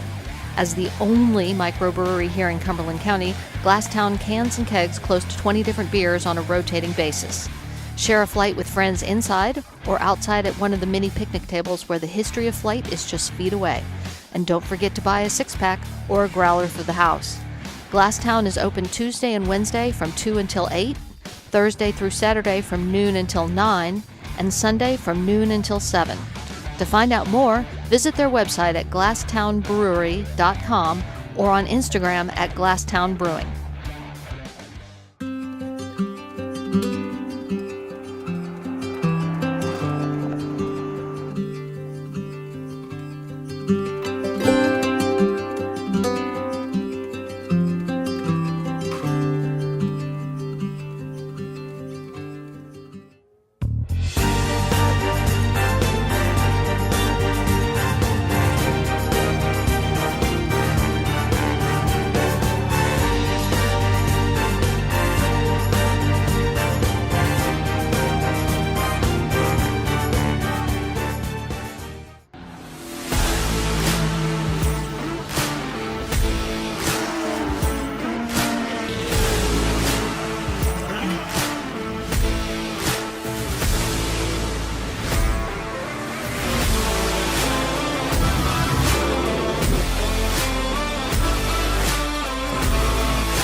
Located in Mays Landing, New Jersey, Speed Circuit focuses on road racers, autocrossers, as well as time attack and track day drivers. They manufacture quality products such as exhaust parts, electronics, intakes, heat shields, pulleys, and more. In addition, Speed Circuit offers fabrication services including welding, CNC plasma cutting, CAD design, 3D printing, and powder coating. They also offer parts installation services, remote tuning, track support, and instruction. Your source for tuning and ECU calibration, performance, and fabrication, speedcircuit.net.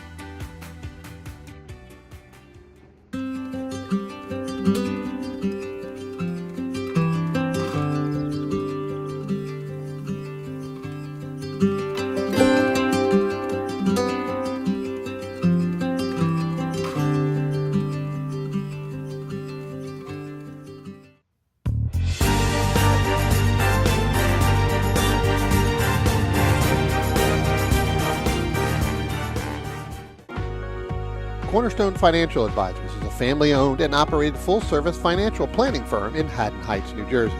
Advising clients throughout the country for over 33 years, certified financial planners Michael and Shauna Lamena offer a comprehensive financial planning service including retirement investment, life insurance, and estate planning to both individuals and businesses.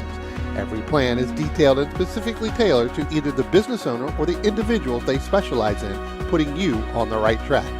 Give them a call for a free, no-obligation consultation at 856-546-6505 or visit them on the web at cornerstonecfp.com. That's cornerstonecfp.com.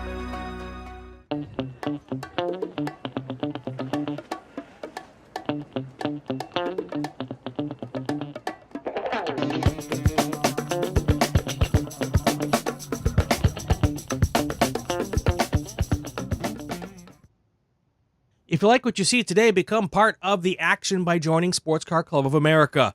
Whether you want to drive, flag, or just have fun with cars, SCCA membership opens the door to all kinds of motorsports to feed your obsession, along with 65,000 like-minded members ready to be friends. Ask someone trackside how to get involved or visit SCCA.com for more information.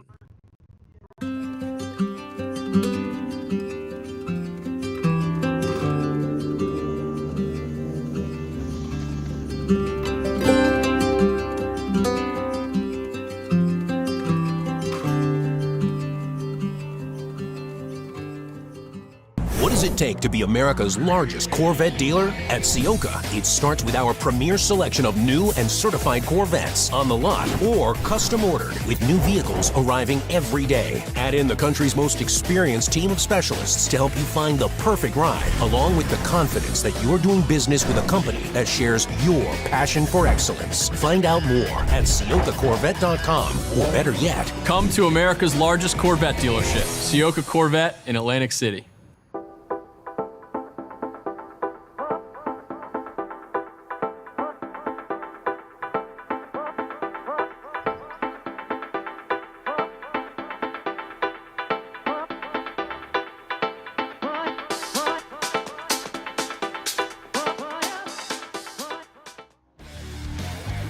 Located right next door to the racetrack in Millville's Executive Airport Complex, the Glasstown Brewing Company has been the place to celebrate race wins with a cold one since 2013. As the only microbrewery here in Cumberland County, Glasstown cans and kegs close to 20 different beers on a rotating basis. Share a flight with friends inside or outside at one of the many picnic tables where the history of flight is just feet away. And don't forget to buy a six-pack or a growler for the house.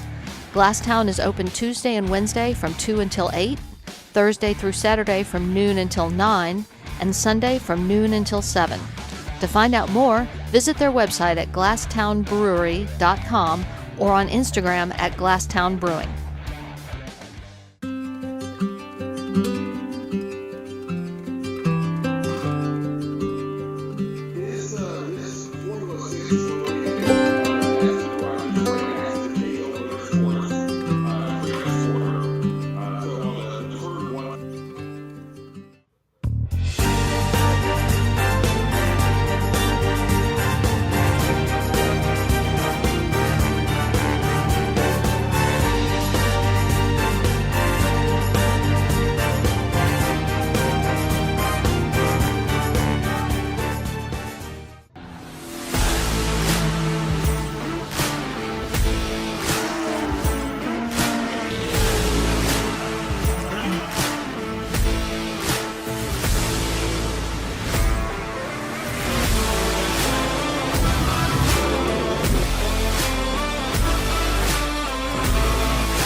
Located in Mays Landing, New Jersey, Speed Circuit focuses on road racers, autocrossers, as well as time attack and track day drivers. They manufacture quality products such as exhaust parts, electronics, intakes, heat shields, pulleys, and more. In addition, Speed Circuit offers fabrication services including welding, CNC plasma cutting, CAD design, 3D printing, and powder coating. They also offer parts installation services, remote tuning, track support, and instruction.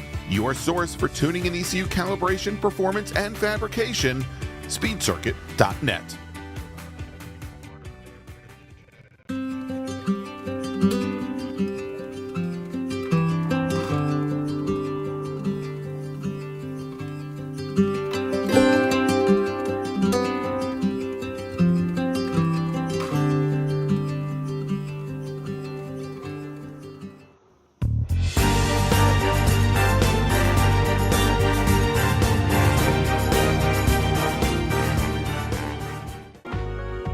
Cornerstone Financial Advisors is a family-owned and operated full-service financial planning firm in Haddon Heights, New Jersey.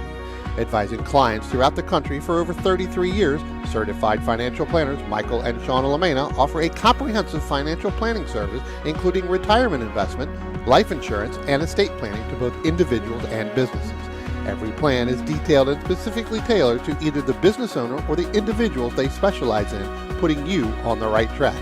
Give them a call for a free, no-obligation consultation at 856-546-6505 or visit them on the web at cornerstonecfp.com. That's cornerstonecfp.com.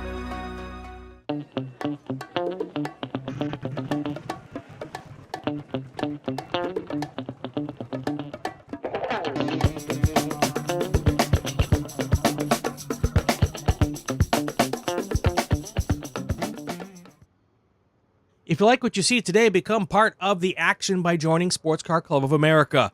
Whether you want to drive, flag, or just have fun with cars, SCCA membership opens the door to all kinds of motorsports to feed your obsession, along with 65,000 like-minded members ready to be friends. Ask someone trackside how to get involved or visit SCCA.com for more information.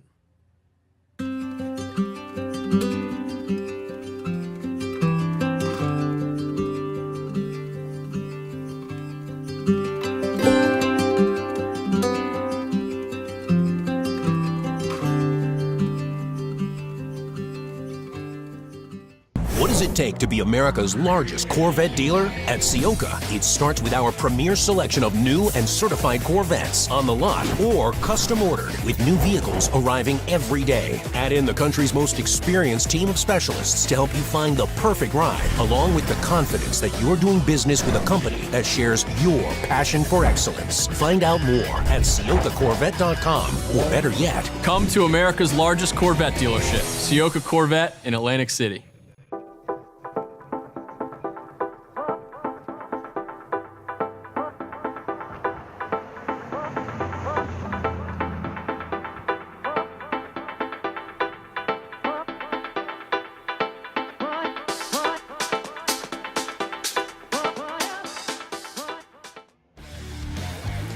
Located right next door to the racetrack in Millville's Executive Airport Complex, the Glasstown Brewing Company has been the place to celebrate race wins with a cold one since 2013. As the only microbrewery here in Cumberland County, Glasstown cans and kegs close to 20 different beers on a rotating basis.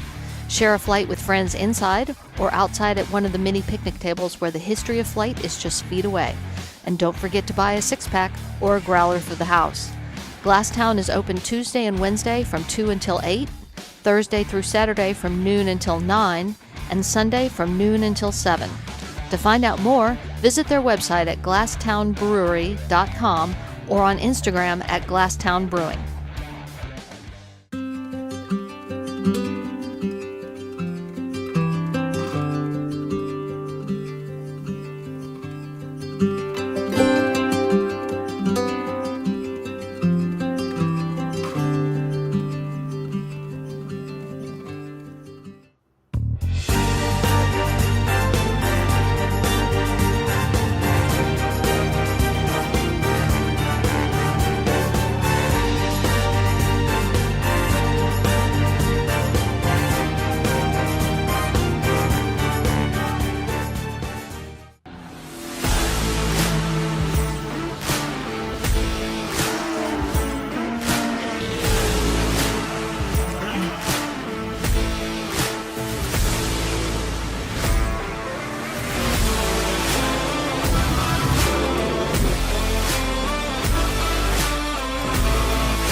Located in Mays Landing, New Jersey, Speed Circuit focuses on road racers, autocrossers, as well as time attack and track day drivers. They manufacture quality products such as exhaust parts, electronics, intakes, heat shields, pulleys, and more. In addition, Speed Circuit offers fabrication services including welding, CNC plasma cutting, CAD design, 3D printing, and powder coating. They also offer parts installation services, remote tuning, track support, and instruction. Your source for tuning and ECU calibration, performance, and fabrication, speedcircuit.net.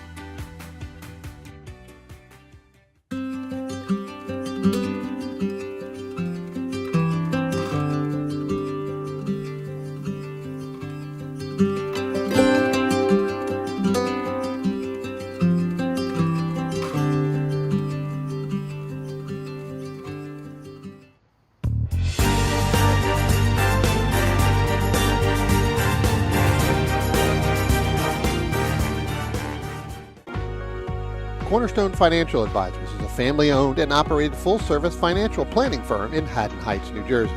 Advising clients throughout the country for over 33 years, certified financial planners Michael and Shauna Lamena offer a comprehensive financial planning service including retirement investment, life insurance, and estate planning to both individuals and businesses. Every plan is detailed and specifically tailored to either the business owner or the individuals they specialize in, putting you on the right track. Give them a call for a free, no-obligation consultation at 856-546-6505 or visit them on the web at cornerstonecfp.com. That's cornerstonecfp.com.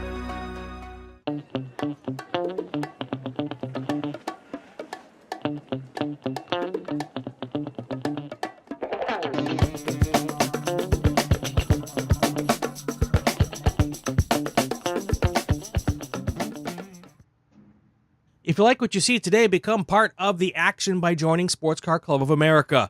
Whether you want to drive, flag, or just have fun with cars, SCCA membership opens the door to all kinds of motorsports to feed your obsession, along with 65,000 like-minded members ready to be friends. Ask someone trackside how to get involved or visit SCCA.com for more information.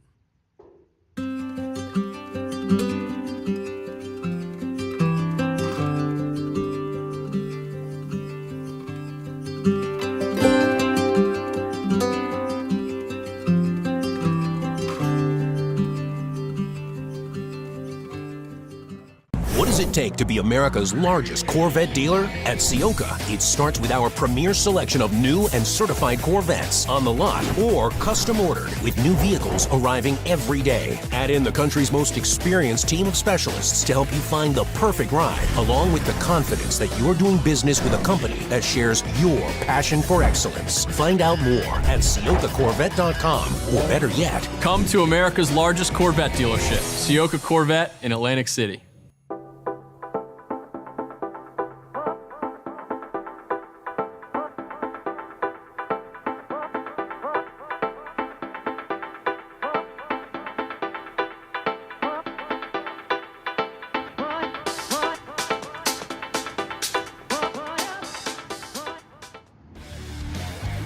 Located right next door to the racetrack in Millville's Executive Airport Complex, the Glasstown Brewing Company has been the place to celebrate race wins with a cold one since 2013. As the only microbrewery here in Cumberland County, Glasstown cans and kegs close to 20 different beers on a rotating basis. Share a flight with friends inside or outside at one of the mini picnic tables where the history of flight is just feet away. And don't forget to buy a six-pack or a growler for the house. Glasstown is open Tuesday and Wednesday from 2 until 8, Thursday through Saturday from noon until 9, and Sunday from noon until 7. To find out more, visit their website at glasstownbrewery.com or on Instagram at Glasstown Brewing.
Located in Mays Landing, New Jersey, Speed Circuit focuses on road racers, autocrossers, as well as time attack and track day drivers. They manufacture quality products such as exhaust parts, electronics, intakes, heat shields, pulleys, and more. In addition, Speed Circuit offers fabrication services including welding, CNC plasma cutting, CAD design, 3D printing, and powder coating. They also offer parts installation services, remote tuning, track support, and instruction. Your source for tuning and ECU calibration, performance, and fabrication, speedcircuit.net.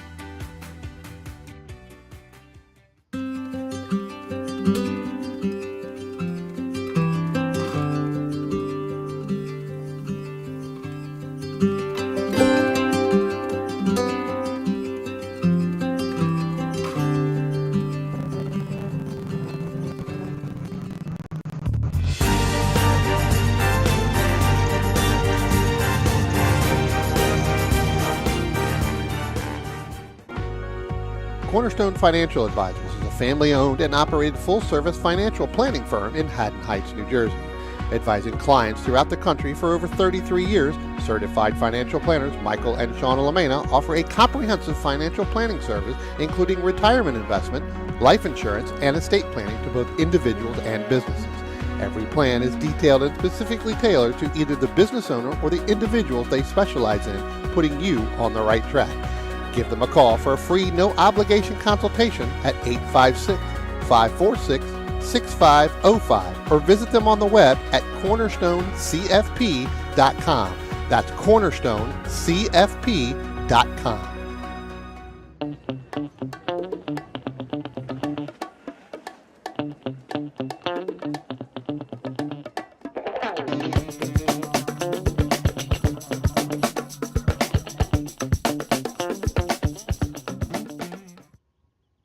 If you like what you see today, become part of the action by joining Sports Car Club of America. Whether you want to drive, flag, or just have fun with cars, SCCA membership opens the door to all kinds of motorsports to feed your obsession, along with 65,000 like-minded members ready to be friends. Ask someone trackside how to get involved or visit SCCA.com for more information.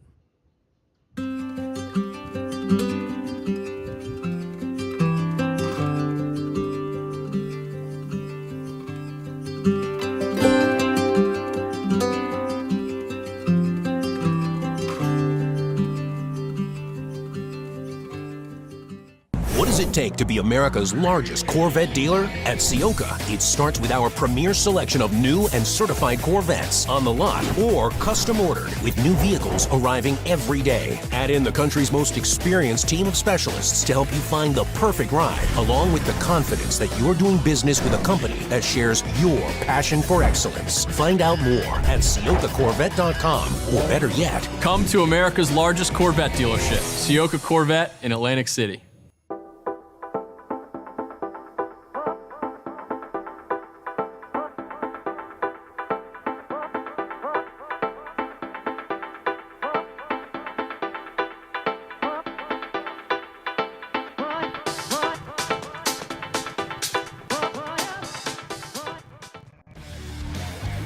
Located right next door to the racetrack in Millville's Executive Airport Complex, the Glasstown Brewing Company has been the place to celebrate race wins with a cold one since 2013. As the only microbrewery here in Cumberland County, Glasstown cans and kegs close to 20 different beers on a rotating basis. Share a flight with friends inside or outside at one of the mini picnic tables where the history of flight is just feet away. And don't forget to buy a six-pack or a growler for the house. Glasstown is open Tuesday and Wednesday from 2 until 8, Thursday through Saturday from noon until 9, and Sunday from noon until 7. To find out more, visit their website at glasstownbrewery.com or on Instagram at Glasstown Brewing.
Located in Mays Landing, New Jersey, Speed Circuit focuses on road racers, autocrossers, as well as time attack and track day drivers. They manufacture quality products such as exhaust parts, electronics, intakes, heat shields, pulleys, and more. In addition, Speed Circuit offers fabrication services including welding, CNC plasma cutting, CAD design, 3D printing, and powder coating. They also offer parts installation services, remote tuning, track support, and instruction. Your source for tuning and ECU calibration, performance, and fabrication, speedcircuit.net.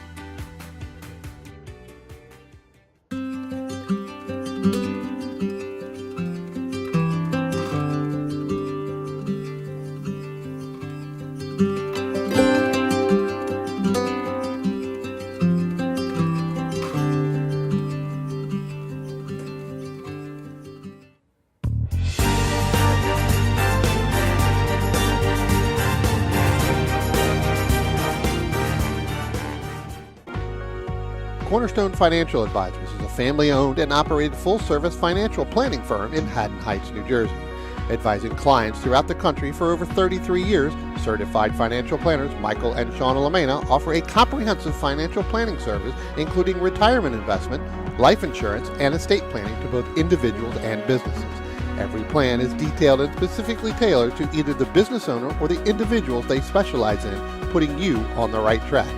Give them a call for a free, no-obligation consultation at 856-546-6505 or visit them on the web at cornerstonecfp.com. That's cornerstonecfp.com.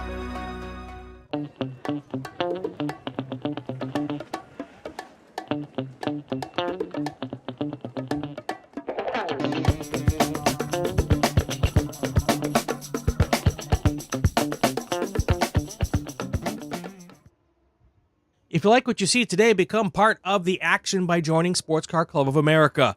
Whether you want to drive, flag, or just have fun with cars, SCCA membership opens the door to all kinds of motorsports to feed your obsession, along with 65,000 like-minded members ready to be friends. Ask someone trackside how to get involved or visit SCCA.com for more information.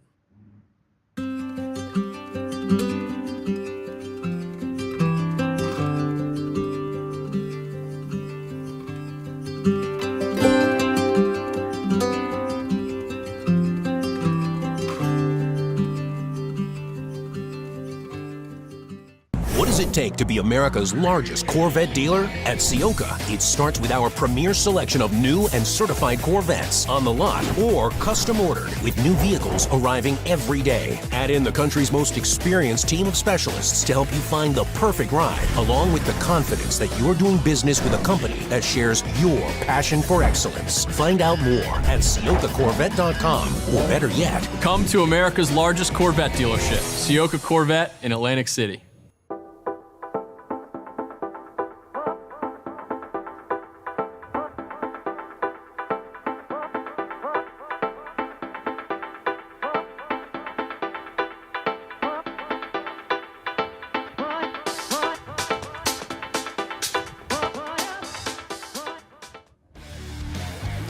Located right next door to the racetrack in Millville's Executive Airport Complex, the Glasstown Brewing Company has been the place to celebrate race wins with a cold one since 2013. As the only microbrewery here in Cumberland County, Glasstown cans and kegs close to 20 different beers on a rotating basis. Share a flight with friends inside or outside at one of the mini picnic tables where the history of flight is just feet away. And don't forget to buy a six-pack or a growler for the house. Glasstown is open Tuesday and Wednesday from 2 until 8, Thursday through Saturday from noon until 9, and Sunday from noon until 7. To find out more, visit their website at glasstownbrewery.com or on Instagram at Glasstown Brewing.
Located in Mays Landing, New Jersey, Speed Circuit focuses on road racers, autocrossers, as well as time attack and track day drivers. They manufacture quality products such as exhaust parts, electronics, intakes, heat shields, pulleys, and more. In addition, Speed Circuit offers fabrication services including welding, CNC plasma cutting, CAD design, 3D printing, and powder coating. They also offer parts installation services, remote tuning, track support, and instruction. Your source for tuning and ECU calibration, performance, and fabrication, speedcircuit.net.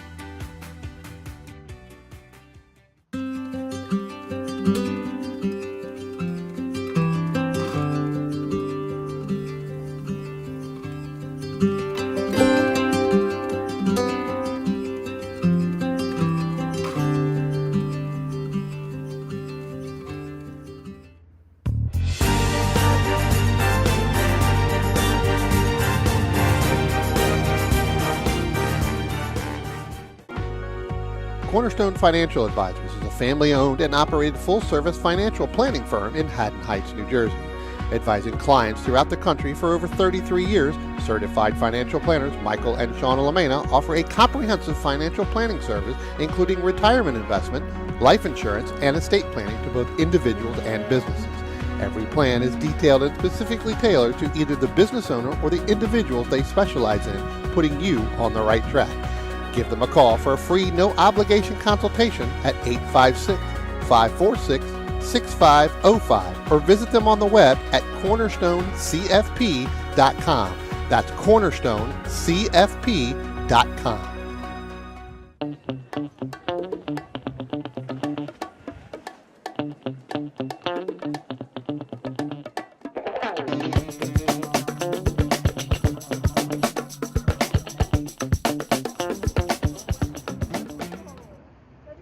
If you like what you see today, become part of the action by joining Sports Car Club of America.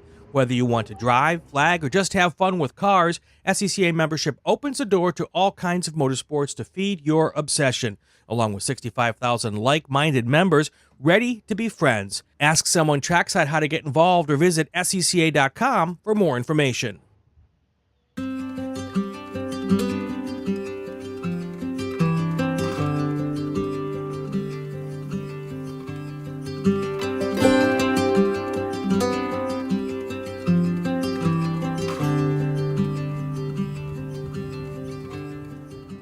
What does it take to be America's largest Corvette dealer? At Ciocca, it starts with our premier selection of new and certified Corvettes on the lot or custom ordered, with new vehicles arriving every day. Add in the country's most experienced team of specialists to help you find the perfect ride, along with the confidence that you're doing business with a company that shares your passion for excellence. Find out more at CioccaCorvette.com, or better yet, Come to America's largest Corvette dealership, Ciocca Corvette in Atlantic City.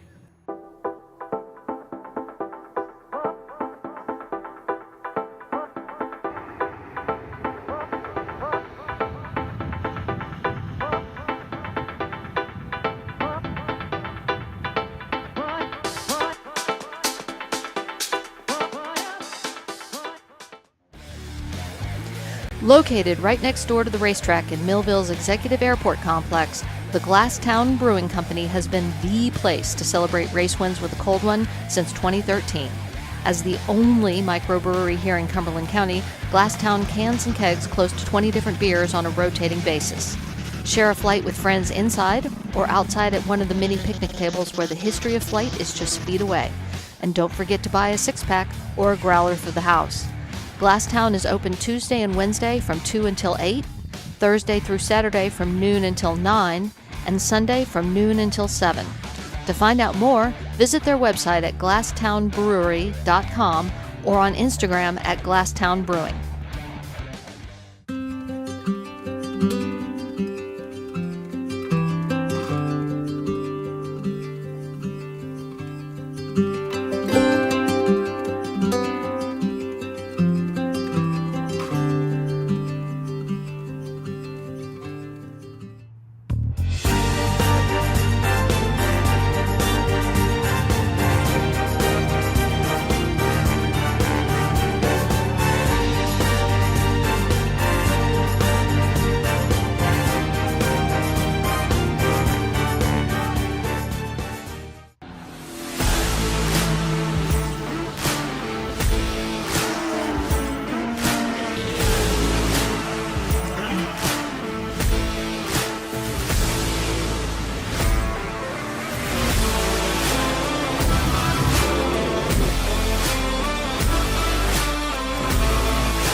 Located in Mays Landing, New Jersey, Speed Circuit focuses on road racers, autocrossers, as well as time attack and track day drivers. They manufacture quality products such as exhaust parts, electronics, intakes, heat shields, pulleys, and more. In addition, Speed Circuit offers fabrication services including welding, CNC plasma cutting, CAD design, 3D printing, and powder coating. They also offer parts installation services, remote tuning, track support, and instruction. Your source for tuning and ECU calibration, performance, and fabrication, speedcircuit.net.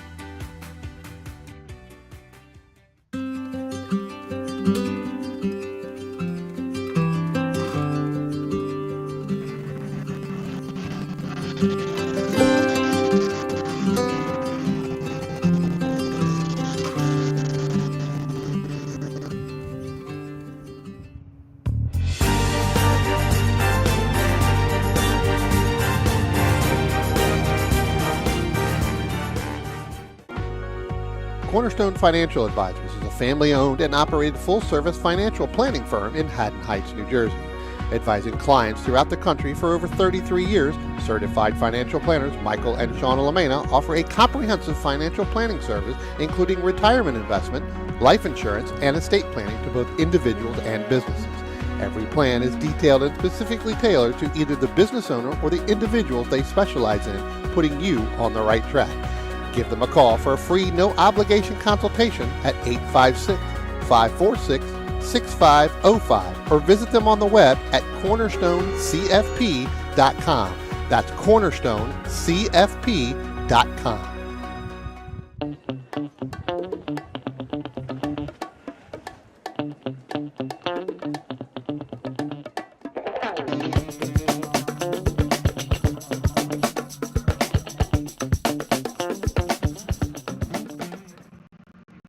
If you like what you see today, become part of the action by joining Sports Car Club of America.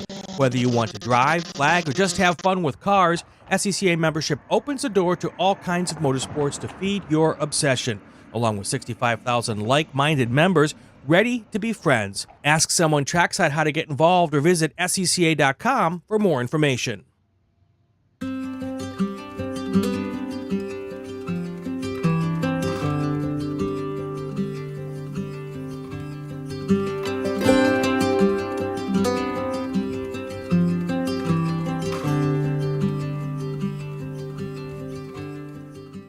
What does it take to be America's largest Corvette dealer? At Ciocca, it starts with our premier selection of new and certified Corvettes on the lot or custom ordered with new vehicles arriving every day. Add in the country's most experienced team of specialists to help you find the perfect ride, along with the confidence that you're doing business with a company that shares your passion for excellence. Find out more at CioccaCorvette.com, or better yet, Come to America's largest Corvette dealership, Ciocca Corvette in Atlantic City.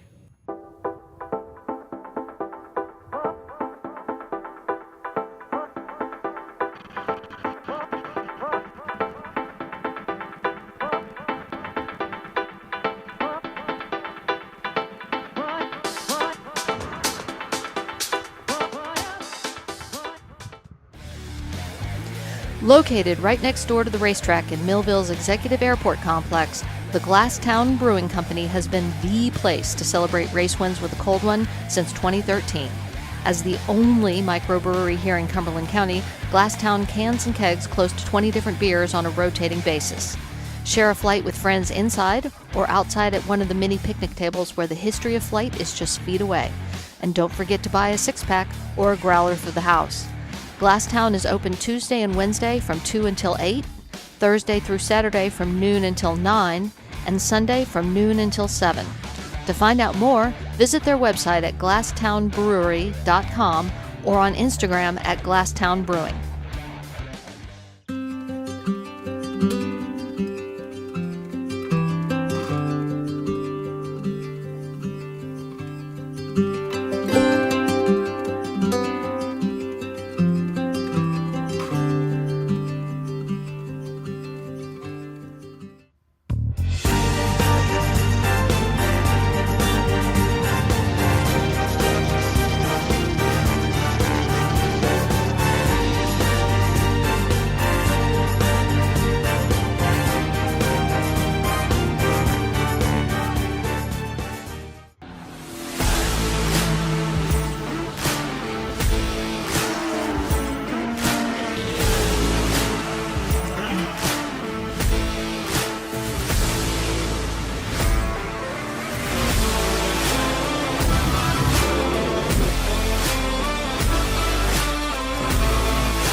Located in Mays Landing, New Jersey, Speed Circuit focuses on road racers, autocrossers, as well as time attack and track day drivers. They manufacture quality products such as exhaust parts, electronics, intakes, heat shields, pulleys, and more. In addition, Speed Circuit offers fabrication services including welding, CNC plasma cutting, CAD design, 3D printing, and powder coating. They also offer parts installation services, remote tuning, track support, and instruction.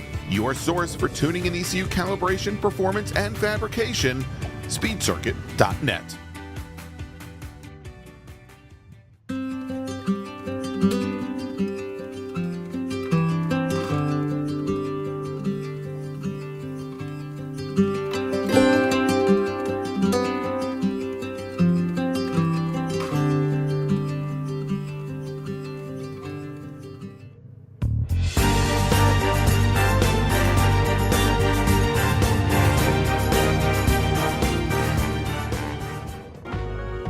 Cornerstone Financial Advisors is a family-owned and operated full-service financial planning firm in Haddon Heights, New Jersey. Advising clients throughout the country for over 33 years, certified financial planners Michael and Shauna Lamena offer a comprehensive financial planning service including retirement investment, life insurance, and estate planning to both individuals and businesses. Every plan is detailed and specifically tailored to either the business owner or the individuals they specialize in, putting you on the right track. Give them a call for a free, no-obligation consultation at 856-546-6505 or visit them on the web at cornerstonecfp.com. That's cornerstonecfp.com.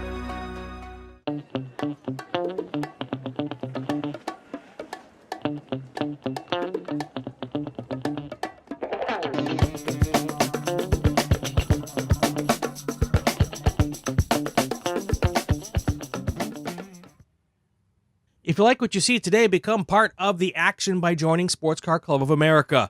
Whether you want to drive, flag, or just have fun with cars, SCCA membership opens the door to all kinds of motorsports to feed your obsession, along with 65,000 like-minded members ready to be friends. Ask someone trackside how to get involved or visit SCCA.com for more information.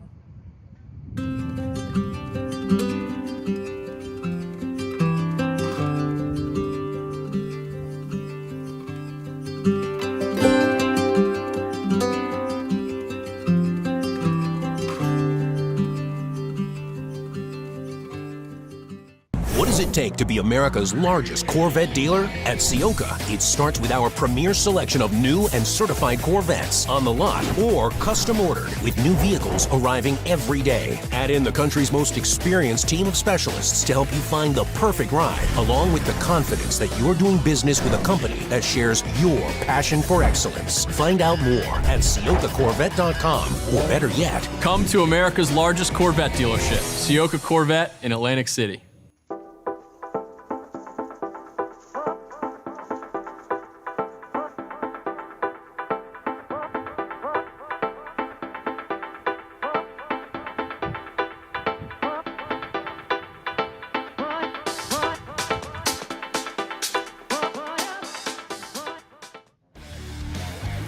Located right next door to the racetrack in Millville's Executive Airport Complex, the Glasstown Brewing Company has been the place to celebrate race wins with a cold one since 2013. As the only microbrewery here in Cumberland County, Glasstown cans and kegs close to 20 different beers on a rotating basis. Share a flight with friends inside or outside at one of the mini picnic tables where the history of flight is just feet away.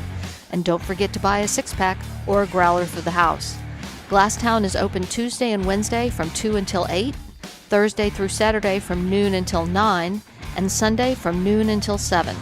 To find out more, visit their website at glasstownbrewery.com or on Instagram at Glasstown Brewing.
Located in Mays Landing, New Jersey, Speed Circuit focuses on road racers, autocrossers, as well as time attack and track day drivers. They manufacture quality products such as exhaust parts, electronics, intakes, heat shields, pulleys, and more. In addition, Speed Circuit offers fabrication services including welding, CNC plasma cutting, CAD design, 3D printing, and powder coating. They also offer parts installation services, remote tuning, track support, and instruction. Your source for tuning and ECU calibration, performance, and fabrication, speedcircuit.net.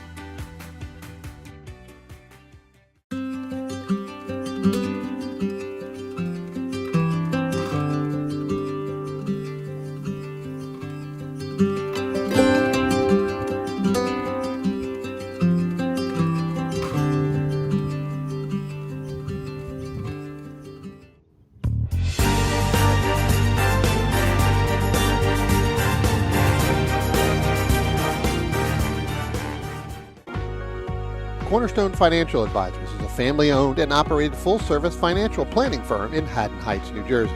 Advising clients throughout the country for over 33 years, certified financial planners Michael and Shauna Lamena offer a comprehensive financial planning service including retirement investment, life insurance, and estate planning to both individuals and businesses. Every plan is detailed and specifically tailored to either the business owner or the individuals they specialize in, putting you on the right track. Give them a call for a free, no-obligation consultation at 856-546-6505 or visit them on the web at cornerstonecfp.com. That's cornerstonecfp.com.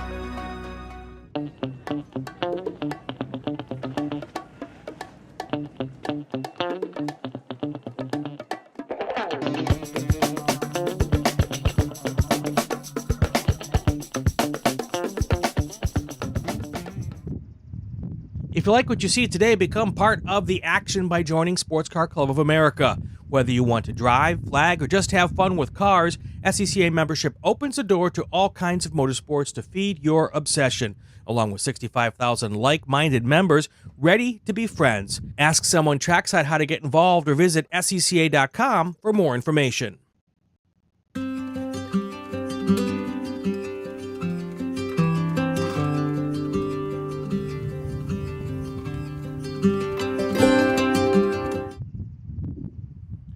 And welcome back from lunch, everybody. And I don't know about you, Brian, but I ate awfully well here today. I got to be honest with you, that pork loin I had from downstairs. Oh, sorry, the wrong lunch. Wrong lunch. Wow, you had the you apparently had the highfalutin lunch. Welcome back, everybody. This is the Fay Teal Memorial Jersey Devil Majors presented by the South Jersey region of the SCCA.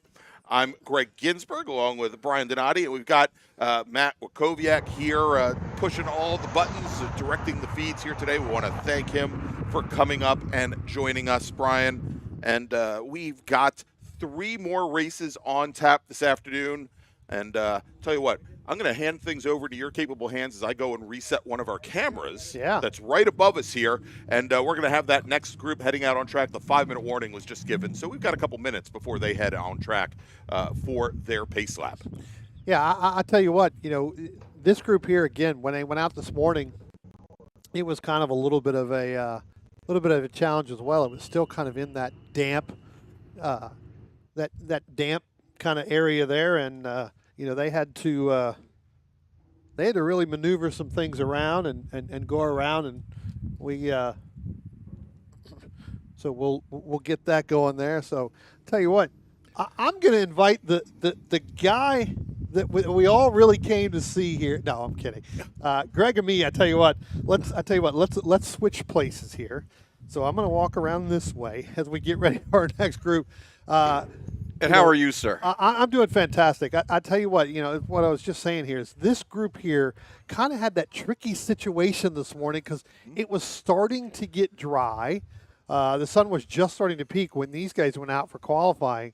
And so now they're on a completely dry track. Which they weren't quite sure how brave to be this morning. Exactly. So I was, looking around and kind of messing some stuff as Ginsberg comes back. We don't need Ginsberg anymore, so we'll throw him out there and we'll do that. But we'll do it. And actually, we're going to keep Greg on here. We're going to go ahead and put his headset back on, and we'll keep Ginsburg on mute if we can. No, you can't keep me on. No, he controls the knobs. Well, that's a whole other story. But yeah, I mean, and Greg G, what we were talking about with Greg here is that with Greg A, 2G and 3G. Yeah, exactly. These guys, it was kind of like that toss-up situation. What do you do? Do you go out on drives? Do you go out on, do you go out on rains?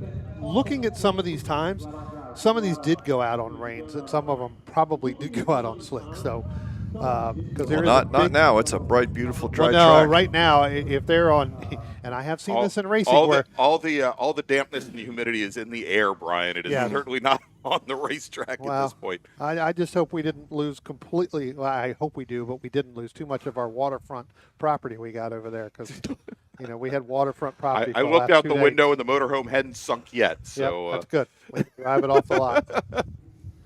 Excellent. So this group here, Brian, it's our first of two open wheel groups that we have here this weekend, and this is for our larger winged cars, the ones that primarily are using wings, front and rear, side pods, have some aerodynamic downforce associated with them, as well as our prototype cars. And as I look through our starting grid for this next group, I think only a single prototype car. That's Matt Gendron's prototype.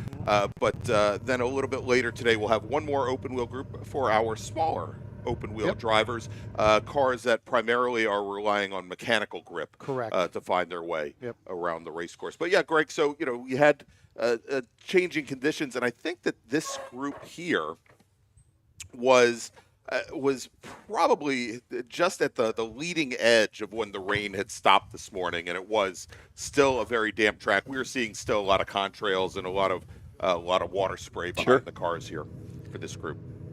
So this is really a good track for these guys. It's probably the best track they're going to get. Even if we get a qualifier this afternoon, I think that it's going to start to get warmer.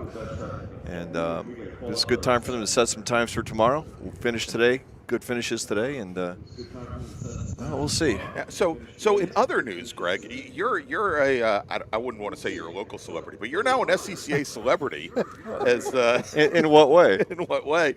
You're internet famous. Well, maybe not internet. Maybe not. Maybe not infamous. Maybe that is probably closer to correct. If you haven't seen it already, Greg is Brian Belansky's guest this week on the Inside the SCCA podcast. You'll be able to find links to it on the SCCA's webpage. It is the Racing Network on YouTube. If you want to go and see that, I would highly recommend that you don't do that, regardless of what Greg says now, or either Greg says now. I'd recommend that you don't switch away now because we're going to have a very compelling race coming up here. But certainly catch it. Greg was recapping and highlighting some of his excitement at the WeatherTech June Sprints. I think the 69th consecutive Chicago Region SCCA June Sprint. You were there for the first one, weren't you? Absolutely, I was. I've been there for all 69 in continuous. And talked through every one of them. That's right. No, it was a good. Brian invited me on to talk about the. I can't remember the name of his podcast, but we had various non-printable names for. For basically it came to WTF, and it was an interesting week, and we talked about some ideas on what happened, why it happened, and what we could potentially do to keep it from happening again. Yeah, there we go. And a lot of interesting action, and not to send you another place, but you can see all the racing action from the June Sprints on the SCCA official YouTube channel. We had close to 600 entrants for this event. More at the June Sprints this year than we had, I think, the last 2 years for the runoffs at Virginia International Raceway, and it was the largest. And I think we had some, much like here this weekend, some poor weather over a couple of the days, so maybe entries dropped a little bit, but I think it was the largest June Sprints on record by entries. I had heard that it was potentially the largest non-runoffs event that the organization has had, but I haven't tried to verify that myself. But it did show what we could potentially see at the runoffs this year. Absolutely a great tune-up, and I think there's another tune-up at the same track, the Cat Majors, going to roll off next weekend at Road America. Speaking of rolling off, Brian, we've got the pace car on track. with our open wheel group here on their pace lap. Why don't we run down the starting order? All right, we got 7 cars out here for this one right here. Starting in 7th, in the number 44 from Mountaintop, Pennsylvania, that's William Hops. Starting in the 6th position from Reading Center, Connecticut, that's the 39 of Chris Fayon. Starting in the 5th position from Oakton, Virginia, the 45 of Chuck Moran. Starting in the 4th position from Finksburg, Maryland, that's the 33 in an FE2 machine, that's Sam Harrington. Starting in the 3rd position from Toms River, New Jersey, that's the 66 of Gabrielle Jasper. Starting in the 2nd position from, I at first looked at this and thought it was Monsoon, Massachusetts, and I'm like, oh, that's fitting. It's Munson, Massachusetts, when I first looked where at it rains every single day. Right, that's the 82 of Matthew Gendon. Starting on the pole from Roswell, Georgia, in that number 77 machine with time 1:14.255. That's John McAleer. All right, and we saw John at the sprints just a few weeks ago in his Formula Atlantic machine. John, I think over the past number of years, more noted for racing in Prototype 1, where he has put up some very, very good fights with our current national champion in the class, Todd Vanacore, John out of Roswell, Georgia. And I guess a late add to the session, Lee Brahim in his Formula Atlantic. He's out of Philadelphia, Brian, and he went out for the pace lap as well. Looking at the field, as we've got the pace car on the pit lane now, Brian, kind of strung out there at the end. Now they're tightening up a little bit as they come out of the final corner. And as they come onto the front straight, take my word for it, green flag is now in the air and jumping off to an early start. That is John McAleer. Matthew Gendron in what used to be known as the Georgia Peach, used to be Dr. Downing's kidding, I didn't know prototype that. car. Absolutely. In the orange and white and green Mazda colors at an Elan DPO2 Mazda powered machine. Here as McAleer jumps out to an early lead over Gendron. Sam Harrington, our sole Formula Enterprise 2 racer in the field, is running 3rd overall. And I think the battle to watch here today, Brian, in this race, probably going to be that battle in Formula Continental, where we have, I believe, 4 racers. We know Chuck Moran had some issues in qualifying. We'll have to see how he does here in this race if he made the green. Yeah, it looks like he did. It does look like he did make the green. He's a little bit further back, but had some struggles earlier this morning, especially down in turn 5, which I think pretty much everybody did. Yes. On the wet conditions that we had, he went down in there and kind of looped it around, had a couple seconds to get it out of there, but once he did, he was able to get back on track. But you're right. I think the battle you're going to see is definitely going to be in that Formula Continental with Jasper and Fayon in that number 39, as they are just now getting ready to come out of turn 12 and head by the start-finish line. You're going to have Jasper and you're going to have Sam Harrington. That's not a battle in class. That's 2 different classes right there. They were side by side when they went by the start-finish line headed down into turn 1. Yeah, so if you take a look at our timing scoring pylon on the left-hand side of the screen, you'll see that the cars with the blue numbers beside them, those are our Prototype 1 machines, so John McAleer and Lee Brahim, the ones in green. Formula Atlantic. Formula Atlantic, pardon me. Green is Prototype 1, and then in red is Formula Continental, which is making up the majority of our field. Sam Harrington, our sole Formula Enterprise 2 racer, he is in white. Yeah, they came back out coming out of turn 12 with Harrington and Gabrielle Jasper last time by. When they went by the start-finish line, they literally were side by side. Harrington got a great run out of turn 12 in order to use a little bit of that draft and started to come through and pick up that position. All right, and we're getting word from a couple of our corner stations, Brian, that Chris Fahan in the number 39 Formula Continental out of Reading Center, Connecticut, dropping some fluid down on the track. It does not appear to be oil. At least they don't believe it is. Corner workers are going to continue to monitor that. We'll see how things play out. Yeah, coming out of turn 12, getting ready to head down the start-finish line. We'll have to see whether or not it continues. It looks like they're continuing to watch him, so we'll see if it does get any worse. I'm not seeing anything coming out of it when I look through the binoculars, but, you know. Well, the one thing I had seen on the very first lap, Brian, as he is sitting almost dead center in the field, came through turn, I guess it would be turn 9 or 10, they exited the Octopus and had the rear end really step out on them on what is a pretty slow state corner. There, got the car back under control, got it back under, but we will see as here we're now starting to see the field start to stretch out quite a bit. And I'll tell you, Greg, I keep looking out our window here as we've talked about the fact that the track is dry, it has not been raining, but we've got drops of water that keep coming down off of the roof of the tower and going past our window right in front of us, so I keep thinking it's pouring down rain. I think it's probably stuff coming off the air conditioner. Well, because it's muggy out there. It is very, very, very hot. But I've been watching the weather. We've been lucky.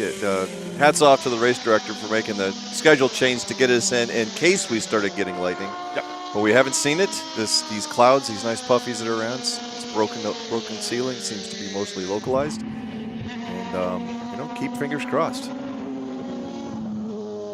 I think we're out of that window. I think our rain stuff is gone. It moved out to sea. It's away from here Sayonara. now. Let it go. That's it. All right, let's look at this. This is a nice little fight. Not in class, though. We just saw him come through turn 4. These are our 2 leaders. John McAleer in his Formula Atlantic Swift, and then Matthew Gendron in his Elan DPO2. Separated by about, 2.5 car lengths at most.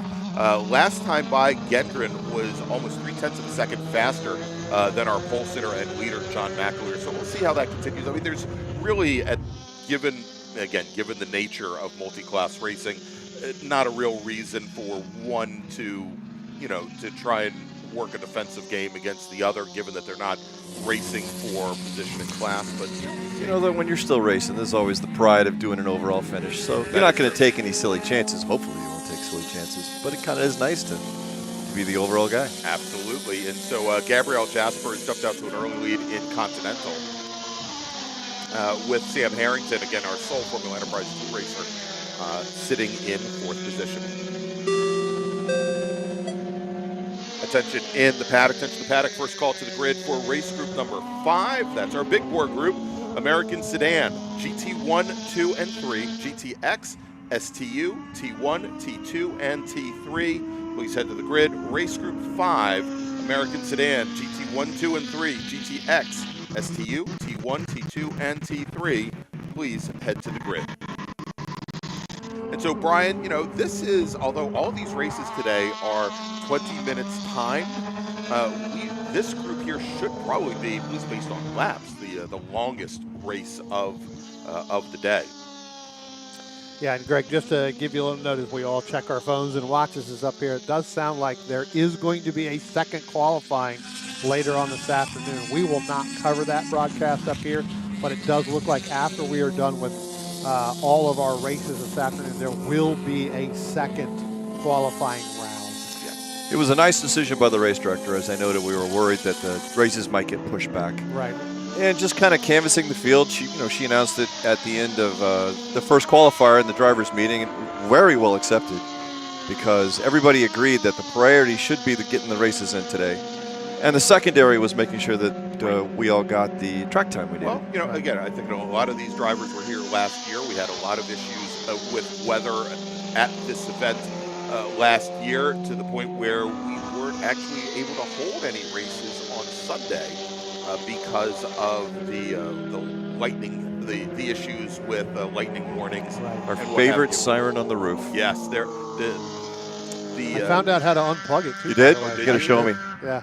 So here at Millville at New Jersey Motorsports Park's Thunderbolt circuit, there is an automated system that can track when there is lightning, I think within an 8-mile radius of the track, and so the system will automatically sound horns from up on the roof. And the first time we heard them last year, Greg, we thought our whole PA setup here was on the fritz, because our microphones picked it up, our headsets picked it up, everything. I panicked. Everything scared the picked it crap out of me, actually, literally. Well, it just annoyed the crap out of us yesterday. Yeah. Especially when we would get the all-clear sign, which is also automated. 10 seconds and later. then, a few seconds later, we start getting everybody to the grid, and then we have to say sorry. Yeah, exactly. So last year we had this as well, and racers actually got credit for racing on Sunday last year, based on what they did the day before, and it was really the only equitable thing to do. Tell you what, let's go ahead and regroup here. Sure. There is a battle I want to watch, Matt, and right now, let's go ahead and pick that up. They're just now going to come across the start-finish line. So go to our start-finish line camera, and then there you see it. There is the 39 of Chris Fahan, and then the 45 of Chuck Moran. That is for second place in Formula Continental. Now, Moran has been bearing down on that 39 machine, so whether or not that 39 is still leaking something or may have some fluids coming out of it doesn't seem to be shown right now, but Chuck Moran is getting a little bit faster just about every single lap. Went maybe about 0.3 faster that one. It's down to 0.4 as they go down into turn 5 right here. You can see Moran gets deeper into the braking zone than Fahan does in that 39 machine, and that enables him to get a little bit better power off coming out of 5 in through 6 into turn 7 as they start to head down into turn 7 right now. You can see it's with not even a car length. It's about a half a car length between those two. That's the best battle on the racetrack right now. Getting ready to come through the octopus here, and you can see it's now completely down. I wouldn't be surprised watching Moran as we were talking here the last 2 laps. As he comes out of turn 12, he gets a much better run. We'll see if he's able to make that power move coming out of 12 and then heading down the front stretch this time by.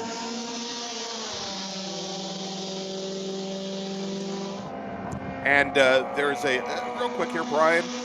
Joseph Booser is in the chat asking if Miatas are running at 3 p.m. today. And yeah, they might be, but they'd probably be out for qualifying at that point. We've had a change in the schedule, Joseph, and that our sprint races today were swapped positions with qualifying 2. Yep. And so we have 3 races remaining. This is one of the 3. It is, as you can see now, our open wheel and prototype racers. We'll have our big bore GT cars, etc. out next, and then we'll be wrapping up the racing with our small open wheel racers. We will have some additional qualifying this afternoon. Those will not be broadcast. The next time you'll be able to see Spec Miata is tomorrow. Should be 9 o'clock. Yeah, green flag, yeah? Yeah, we're going to be starting things off at 9 a.m. tomorrow. Spec Miata will probably be somewhere around 10:50 a.m. Oh, okay. Yeah, this afternoon is an open qualifying session. It's just going to be same thing as we do normally quali. They'll green flag, release everybody from the grid, and you can choose to do the quali. It is not necessarily required, because if you're happy with this morning's quali and or your times from today's race, any of those 3 sessions will go towards your start position on tomorrow. So you may find that a large number of people will just simply say it's time for a beer. All right, Brian, we've got a car that is over at turn 3. That, I believe, is going to be the 39, Chris Fayan, because Chuck Moran just went by the start-finish line. And I do not see. And I'm seeing a lot of smoke out of the back of that car, and he is now, looks like he's pulling off the track surface. So the interesting thing, Brian, is just before that call came in about Chris Fahan, there was a call about Chuck Moran who would put his car off at the next corner over at turn 4. And I thought that there was perhaps going to be, where Moran might lose whatever advantage he had gained on Fahan, but it turns out Fahan lost it a corner before. Yeah. Now, wasn't Fahan the one that was reportedly dripping oil? Correct, or dripping something at that point. So, yeah, correct. This could be. Well, it looks like we got some damage. So I'm wondering if he spun as well, because we're listening. All right, and so what we're trying to find out now, our corner workers are trying to determine whether or not we have to roll emergency services equipment, because if we do, that will bring out a full course caution. Sounds as though we're going to stay with green flag racing over here now, as we still have a little bit less than 8 minutes remaining in this race. So John McAleer is your leader, about a second and a half up on Matt Gendron, who leads Prototype 1. Gabriel Jasper, 15 seconds back from there. Gabriel is running 3rd overall and is your Formula Continental leader. And this obviously is going to change Formula Continental considerably. Brian, we think we have an update. I was going to say that is actually the Sam Harrington machine, the 33 black, and I think it's the 39, but it may be the 33. 33. It was our sole Formula Enterprises 2 racer. So we are going to a full course double yellow to get that Sam Harrington machine moved.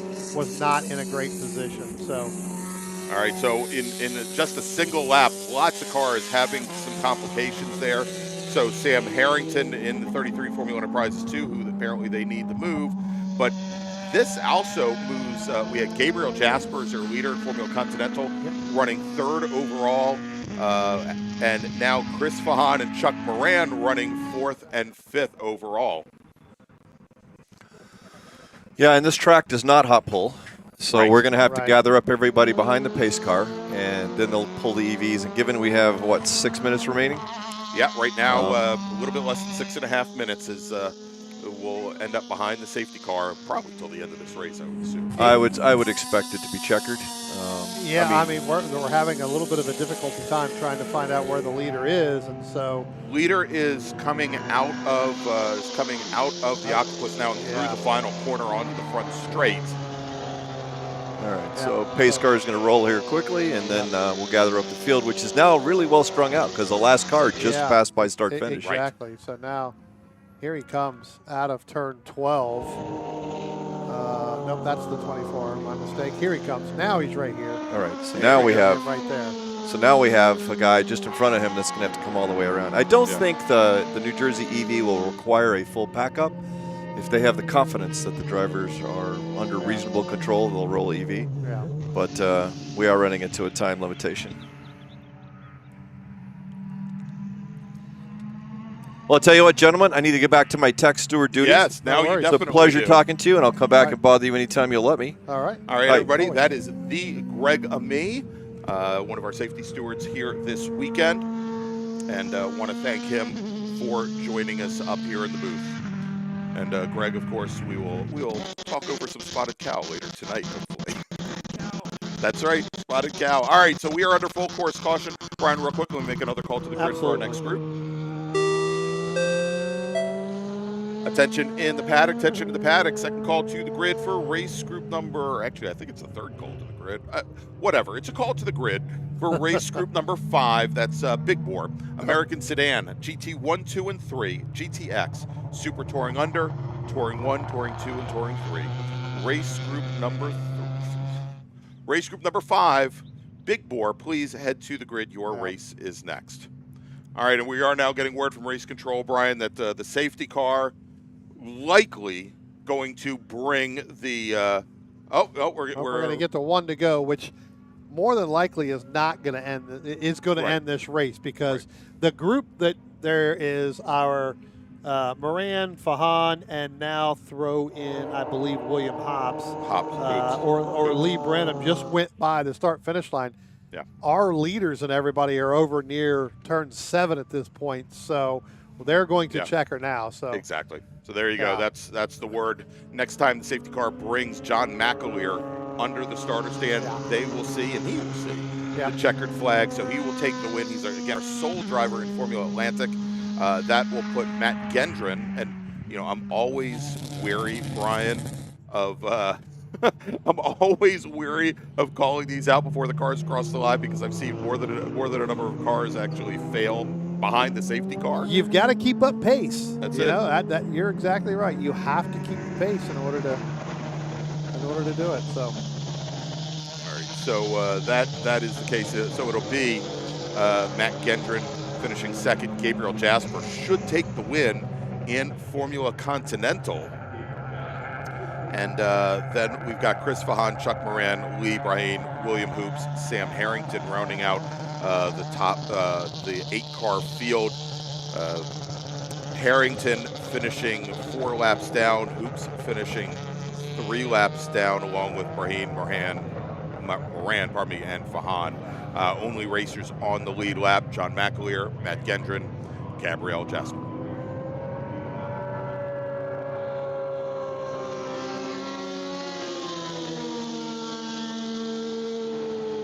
All right, so let's do this, Brian.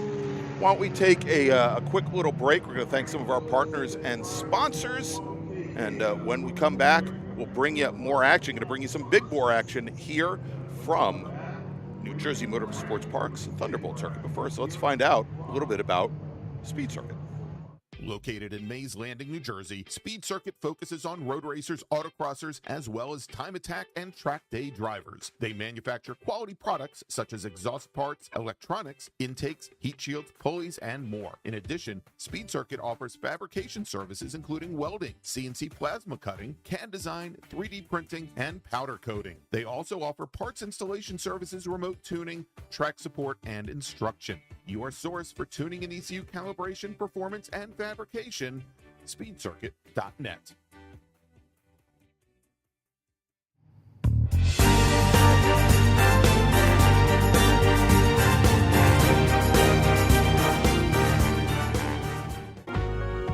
Cornerstone Financial Advisors is a family-owned and operated full-service financial planning firm in Haddon Heights, New Jersey. Advising clients throughout the country for over 33 years, certified financial planners Michael and Shauna Lamena offer a comprehensive financial planning service including retirement investment, life insurance, and estate planning to both individuals and businesses. Every plan is detailed and specifically tailored to either the business owner or the individuals they specialize in, putting you on the right track.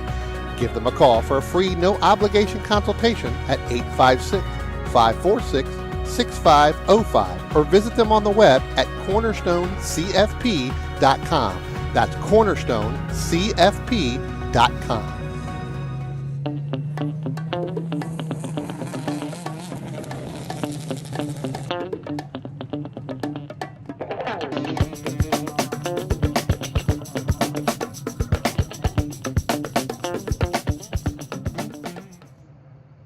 If you like what you see today, become part of the action by joining Sports Car Club of America. Whether you want to drive, flag, or just have fun with cars, SCCA membership opens the door to all kinds of motorsports to feed your obsession, along with 65,000 like-minded members ready to be friends. Ask someone trackside how to get involved or visit SCCA.com for more information.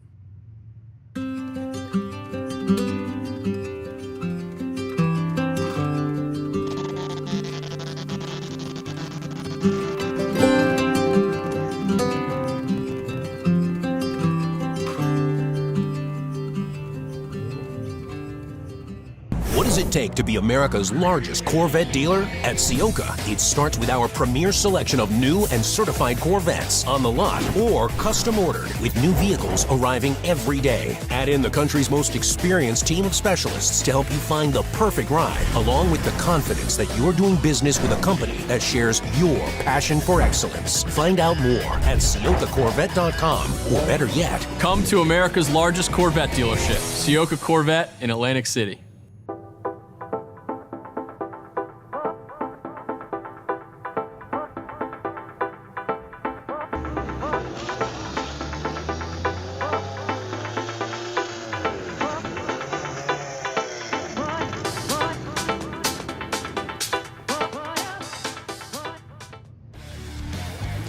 Located right next door to the racetrack in Millville's Executive Airport Complex, the Glasstown Brewing Company has been the place to celebrate race wins with a cold one since 2013.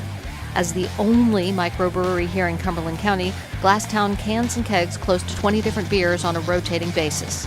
Share a flight with friends inside or outside at one of the mini picnic tables where the history of flight is just feet away. And don't forget to buy a six-pack or a growler for the house. Glasstown is open Tuesday and Wednesday from 2 until 8, Thursday through Saturday from noon until 9, and Sunday from noon until 7. To find out more, visit their website at glasstownbrewery.com or on Instagram at Glasstown Brewing.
Located in Mays Landing, New Jersey, Speed Circuit focuses on road racers, autocrossers, as well as time attack and track day drivers. They manufacture quality products such as exhaust parts, electronics, intakes, heat shields, pulleys, and more. In addition, Speed Circuit offers fabrication services including welding, CNC plasma cutting, CAD design, 3D printing, and powder coating. They also offer parts installation services, remote tuning, track support, and instruction. Your source for tuning and ECU calibration, performance, and fabrication, speedcircuit.net.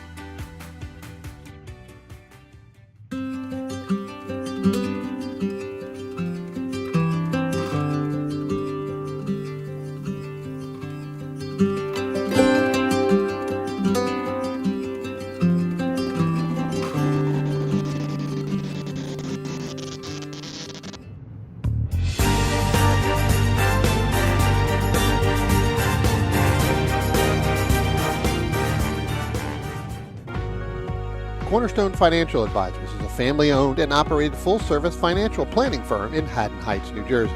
Advising clients throughout the country for over 33 years, certified financial planners Michael and Shauna Lamena offer a comprehensive financial planning service including retirement investment, life insurance, and estate planning to both individuals and businesses.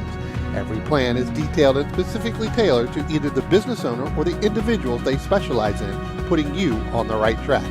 Give them a call for a free, no-obligation consultation at 856-546-6505 or visit them on the web at cornerstonecfp.com. That's cornerstonecfp.com.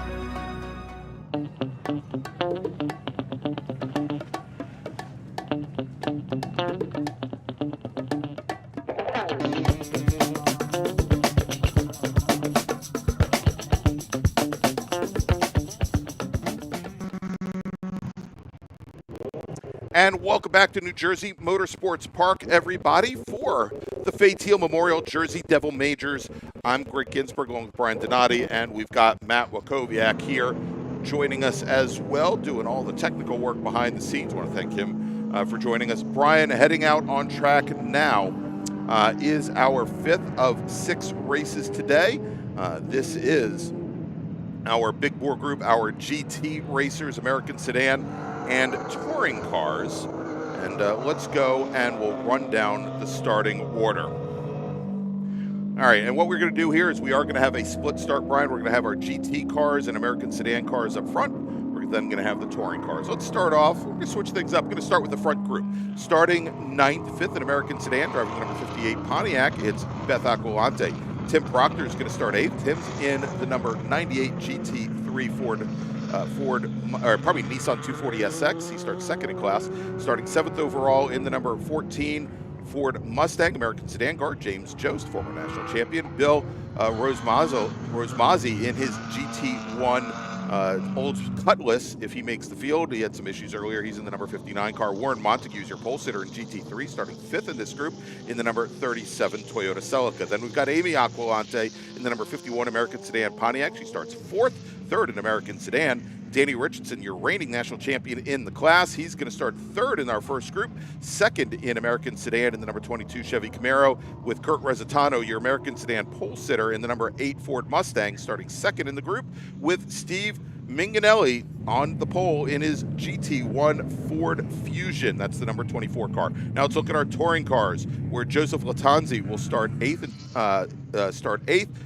in T2 in his Chevy Corvette. Nicole Jacques in her T2 Ford Mustang, 7th in class. Ed Karabek will start 2nd in T3 in the number 39 BMW, with John Gatzmeyer starting 6th in T2. Then we've got Dominic Rizzo, 5th in T2, with Anthony Valenti, 4th in class. Then we've got Jeffrey Pascal, a 3rd in Touring 2, with Alan Phillips, 2nd. And then we've got Marshall Mast, who's going to start on the outside of row number 4 in his Touring 3 Pontiac Solstice. David Sanders, your Touring 2 pole sitter, will start 3rd in this group in the number 73 Chevy Corvette. Jonathan Vasquez will start 2nd in his Touring 1 BMW, with James Candelaria in the number 134 Touring 1 Corvette, your pole sitter in Touring, as our GT group, Brian, takes the green flag. Yeah, as they start to come out and go across the start-finish line now, they're getting the green flag. I'll tell you what, that is going to be the 27 there. That is going to be Well, now we're getting a whole bunch. That's going to be Nicole Jackson, that 27 machine. She's going to jump out to that early lead there in that second group. All right, there you go. So good jump by Nicole, getting around the Chevy Corvette of James Candelaria. And, interesting story about Candelaria, and we're going to have him in the booth tomorrow, Brian, to talk to him. Coming off a heart transplant less than a year ago, and he's already back behind the wheel of a race car. I think probably towards the end of last year, beginning of this year, ended up having that heart transplant. Like you said, we're going to have James come up here, talk about organ donation, that sort of thing, how to get involved in it. Pretty big thing that he's working on, obviously.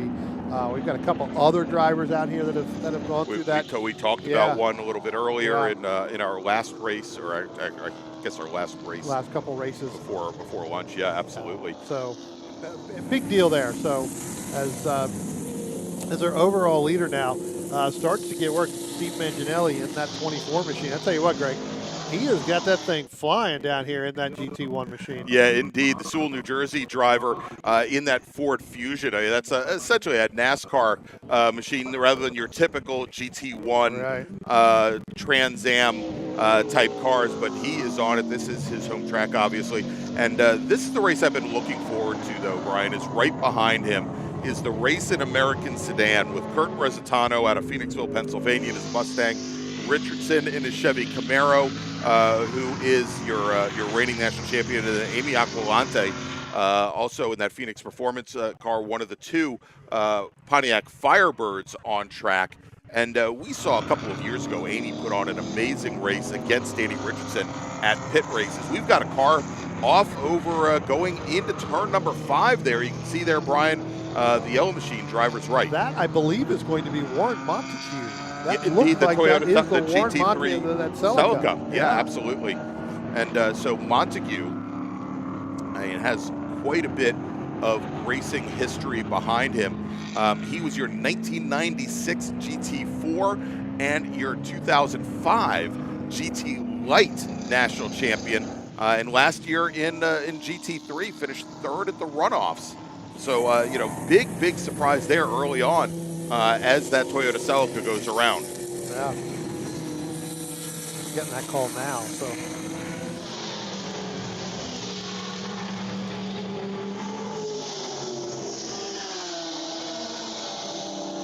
Yeah, getting that call coming up about Warren Montague, 3-7. That yellow machine, that Toyota Celica spinning there, coming out of, really, I believe, coming out of turn 4 as he's headed down the hill into turn 5. So. Yeah, and Brian, as our GT drivers are trying to get up to speed, Jonathan Vasquez in his Touring 1 machine sets the fastest lap of anybody here. We'll have to see where he is in comparison to James Candelaria, who, again, was our T1 pole sitter. Matter of fact, I think Vasquez still has to find a way around Beth Aquilante's American Sedan Firebird and Tim Proctor. Proctor, who is in our other GT3 machine in the silver and red Nissan 200 SX. Probably, I believe that's a 240 SX.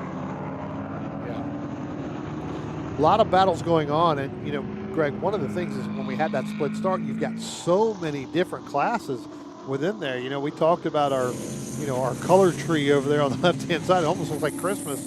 So many reds, so many greens, orange, throw in a couple oranges. We got even a pink in there. Pink and rose, you name it, yeah. We got a pink color in there. So. Oh, James Jost. Look at the drift that James Jost puts on coming through turn 5, Brian. Not turn 5, pardon me, through the Octopus. You had it right there, Matt.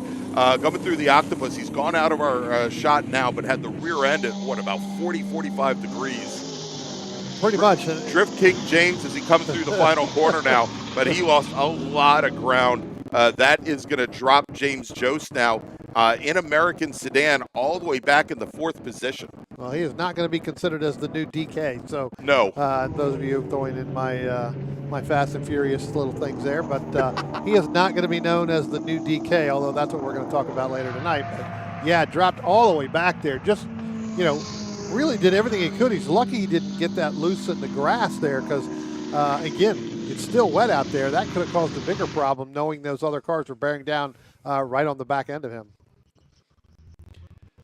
still seems to be doing pretty well with speed right now. So I'm, evidently just getting through there a little bit too much on the throttle instead of letting that car roll and get a little subtle. Able to, hit on that throttle too much and just lost rear traction in the rear of that car and just spun that car around. But looks like he's able to continue there. That, like you said, Greg, that's going to drop James Joe's pretty much all the way back now. That's going to put him 4th in class behind Amy Accolante right now in that 51 machine. Watch them coming out of turn 12 right there, headed down through the start-finish line right there. So we'll pick that up. Looks like we're trying to get some. Try to do a little update here, Brian, and we'll see if we can. Matt, if you can hold the camera that you're on for just a moment, I'm going to try and do one little thing here. Let's go back to let's go back. Let's not go to the David Sanders machine. I know. Just 1 second. Well, we're on our streaming, Greg, and we're showing a blank screen. So.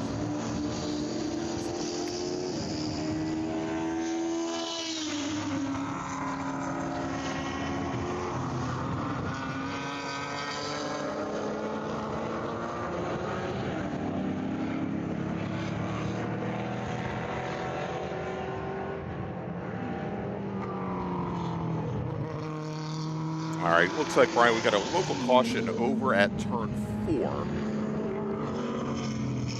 And just out of our view, of course. But it's actually, again, this is a very hard braking zone here at turn 4, and not uncommon for us to see cars outbrake themselves and go straight off. I'm looking at it. I don't see anything on the other side of it either, so I'm not sure kind of where that is. So we'll have to. So it looks like it was 3-7. It looks like it was Montague again.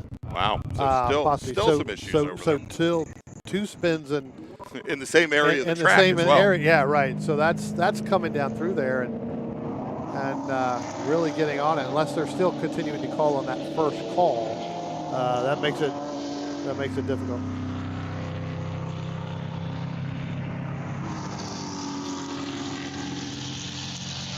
Maybe that was the 7-3 at one point. Yeah. Oh, yeah. Exactly. Not 3-7, 7-3, and that's David Sanders. Yep. Sanders, who was your pole sitter in Touring 2 and had been leading the field. He now has, and indeed that is the case, is he is now dropped all the way back. He's now running 6th overall. Don't we wish we had that in-car video for him? Oh well. Maybe.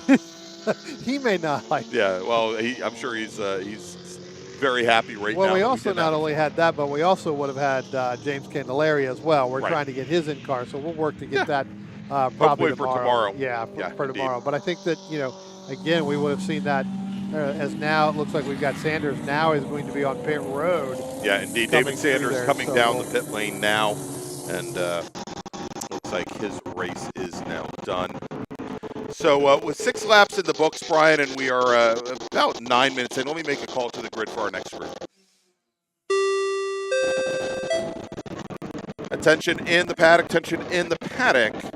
First call to the grid for race group number 6. That's Formula F, Formula V, and Formula F. Please head to the grid. Formula 6, Formula V, and Formula F racers, please head to the grid. Your race, our final race of the day, is next. And again, just to remind everybody here at the racetrack that we are going to be holding qualifying 2 after our races are complete here. So if you're ready, want to find and make a better time up than maybe you did this morning in the damp or semi-damp conditions for your race, definitely stick around. Your second qualifying, which will help set the grid for tomorrow's feature races, will be immediately after race group number 6 racing. Or if you're Warren Montague or Sanders, you may want to go back out later today to get some qualifying because your lap time's probably not going to be faster after those 2 spins that you had during this race alone. Likely not. All right, let's go and break things down here by class, Brian. In GT1, our pole sitter today, Steve Minganelli, sole driver to make the grid in GT1, and he's your overall leader in Touring 3.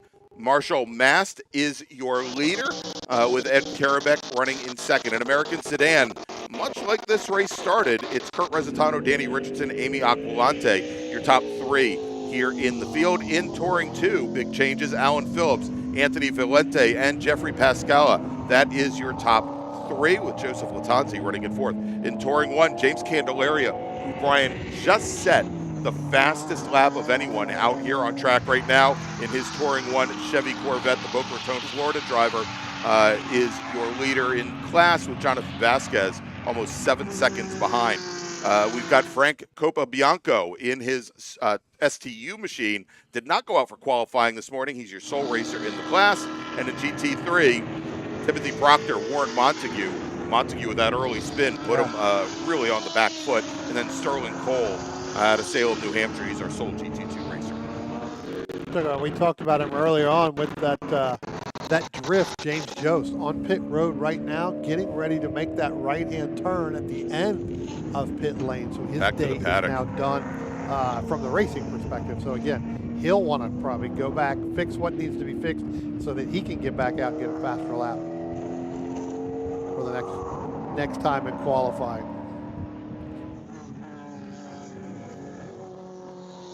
Looking here at the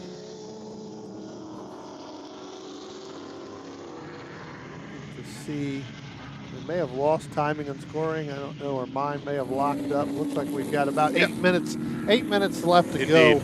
8 minutes, so we're just past, a little bit more than past halfway here. Again, these are 20-minute timed races. We thought that open wheel group would probably get the most laps of anybody, and now after they finished under caution, maybe this one right here, as our leaders are currently working lap number 9. Had a little bit of an incident there going through the octopus there. You can see a lot of it. I don't know. That's more than a little bit of an incident, Brian. Looks like, sounds like, smells like, looks like somebody's engine might have let go. We're seeing a lot of white smoke in the air from a number of portions of the track, and we do have, we've got a car that tried to make it down the pit lane, Brian, and did not make it all the way. And I believe that it's Alan Phillips in the number 46 Touring 2 machine out of Glassboro, New Jersey. That is what it looks like from here. I'm looking through the binoculars out the windows. Still got a little bit of smoke coming out of the back. But you're right. I think that engine may have expired back there and was able to get it to coast and come down the hill there. Well, we'll see. There was a lot of white smoke. We'll see if there was a lot of black fluid on the pavement as well. Alan Phillips in what he calls Ford Mustang number 2. He may be looking for Ford Mustang number 3 here coming up soon. Well, soon enough. Remember, we talked about it. Tornado runs through it. There's a Mustang sitting there all by itself. Nobody. And so Alan was the 2022 South Jersey region Rookie of the Year, and switched to the Mustang from an RX-7. Pardon me. And hopefully we'll get a little bit more information on him. But he's in one of those Turf Trade Tools machines that works very closely with John Hainsworth, who I think is his mentor and instructor. Hainsworth, who won E-Production earlier today in his RX-7. Yeah, so he's just sitting off the right side of the entrance into the pit lane. Yeah, the next time we show that, as a matter of fact, you can see it there. right there on the camera. He's on the grass. So pit lane itself is there. So we're going to have some standing yellows there coming through. So Greg, really what that does is, especially coming out of what they call turn 13, but where the station is turn 13, if you get a good run where you're going to make a pass on somebody, you've got to hold up on that until you get past there. Well, that incident is like right at the apex. So as long as you make a run, you still got a lot of front straight here in order to make that pass to the checker. Yeah, no, absolutely. Yep.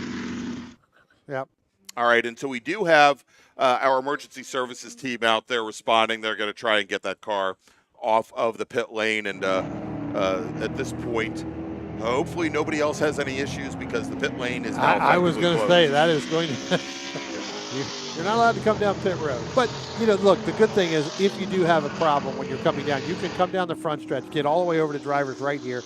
The exit down at the end, you can make the right turn there to go back to the paddock that way from the racetrack if you needed to. All right, so I'm watching what was early on a very nice fight and battle in American Sedan. And if we, Matt, if we go over towards the turn 3 camera, we'll see now coming down through turn 3, that is Danny, well, we had at the tail end there. It's actually Danny Richardson and Amy Aquilante with the BMW. They're just now coming through turn 5. There we go. There's Danny Richardson, Amy Aquilante. They are running now 2nd and 3rd in American Sedan.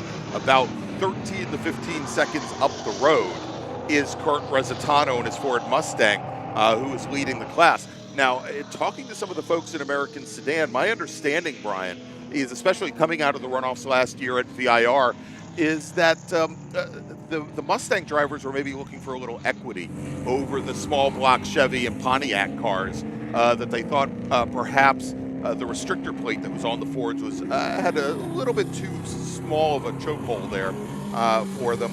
And, you know, we're seeing today that the Ford Mustang he's able to really take advantage once the track dries out here. Yeah, trying to look for a little bit of BOP there, right? Right. It's a balance of power, trying to look in between those two. But you're right. I mean, Resitano, who's a very accomplished driver, and pretty much anything he gets in has gotten into this Mustang, and basically just run away with it with a 13-second lead. That is almost unheard of in American Sedan, right? So to be able to do that, so they'll take that data, they'll look at it, they'll bring all that together, they'll kind of conform, and then that kind of will be hopefully where that balance of power goes. Attention in the paddock, Formula 6, Formula F, and Formula V racers, please head to the grid. Your race is next. Formula 6, Formula F, and Formula V racers, please head to the grid. Your race is next. And remember, everybody else, we're going to have qualifying 2 at the conclusion of race group number 6. So don't put your Nomex away. You're going to be out on track a little bit later this afternoon as well. All right, Brian, let's jump back to the action here as we have just 2.5 minutes remaining in this big bore race. Yeah, it's getting a couple battles on the track right now. I'm going to take a look here. Like I said, we were talking about American Sedan, and it's kind of a little bit of a gap there now that they've kind of opened up. We talked about James Candelaria and Jonathan Vasquez in that T1. That's a 20-second battle. So. And not only is it a 20-second battle, Brian, is we just saw James Candelaria jump to the overall lead, gets around Steve Minganelli, who is definitely off the pace that last time by, was running almost 2 seconds off of Candelaria, is now almost 13 seconds back. And next time our leaders come by, they're going to get the white flag. Well, he has gone around, and I didn't realize this. He went around Steve Minganelli in that 24 in that GT1 machine. Right, that's what I just said that. I didn't realize it. I know he's taking the white flag. Nobody ever listens to me. I didn't. It's your math skills. That's right. Obviously not my language skills. No. All right, so again, James Candelaria, and again, what a return this would be, Brian. His very first time in anger behind the wheel after having a heart transplant surgery less than 6 months ago. Should also add that this is I think an object of note for Greg and me, who's still standing in the booth here with us, is that Candelaria is going for a pilot's license as well. So any way to get that adrenaline fix, whether it be in a race car, whether it be in an airplane, Candelaria is definitely doing it now with a new heart. Well, actually, Greg, the point of flying is to not have adrenaline in the airplane. Well, that is true. That is true. All right, we can see it there. White flag is in the air. Last lap for James Candelaria. We'll try and pick up that black 134 Mustang with the huge wing on the back. Probably coming down through turn, well, there goes Minganelli, so he is probably going to be in turn 7. I think he just went through turn 7 right there, so he should be coming into the Octopus now, I believe. That's the Corvette right there behind. Yep, that is him yeah. right there, so coming through the Octopus yeah. now. So we're going to see, should be the second car that'll come into our frame here at turn 12 behind that red Corvette. There he is, that stealth black Chevy Corvette of James Candelaria. He's going to win Touring 1, and he takes the overall win as the rest of our racers start to come across the line. Steve Minganelli when he comes across, should take the win. Well, I hope he takes the win in GT1. He's the only driver in the class. I saw a little bit of a fist pump as he went by the From start Candelaria? line from Candelaria. Absolutely. So and great, well well deserved. deserved. Absolutely. Great to see that. So Steve Manganelli, he's going to come home second overall, takes the win in GT1. Sterling Cole, third overall. Cole with the win in GT2. Vasquez, great fight back from Jonathan Vasquez. He's going to finish fourth overall, second to Candelaria in Touring 1. Your winner in American Sedan, Kurt Resitano out of Phoenixville, Pennsylvania in his Ford Mustang. Danny Richardson will finish second in class in his Chevy Camaro. Amy Aquilante in her Pontiac Firebird will finish third in American Sedan. They finished fifth, sixth, and seventh overall, and with about anywhere between 7 and 13 seconds. So they were really spread out at the end, Brian. Anthony Valente will take, you know why I say wait till the checker flag comes out? Because Anthony Valente, I think, has just given up a couple positions on the very last lap. So Warren Montague battles back after those two issues over, turns 4 and 5. The GT3 winner comes home 8th in his Toyota Celica. Marshall Mast will take the win in Touring 3. He finishes 9th overall. And then Anthony Valente in his Touring 2 machine, and he takes the win in Touring 2. He comes in 10th overall, but gave up 2 positions on the last lap. How dare you, Anthony? All right, that is going to wrap things up for our big board group. Let's make one more call to the grid for our next race group and our final race of the day. Attention in the paddock, attention in the paddock.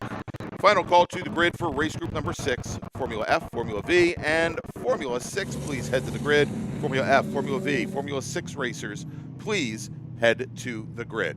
All right, we're going to take a quick break. We'll be back here in just a few moments with that final race of the day here from New Jersey Motorsports Park's Thunderbolt Circuit, the Fay Teal Memorial Jersey Devil Majors. Cornerstone Financial Advisors is a family-owned and operated full-service financial planning firm in Haddon Heights, New Jersey.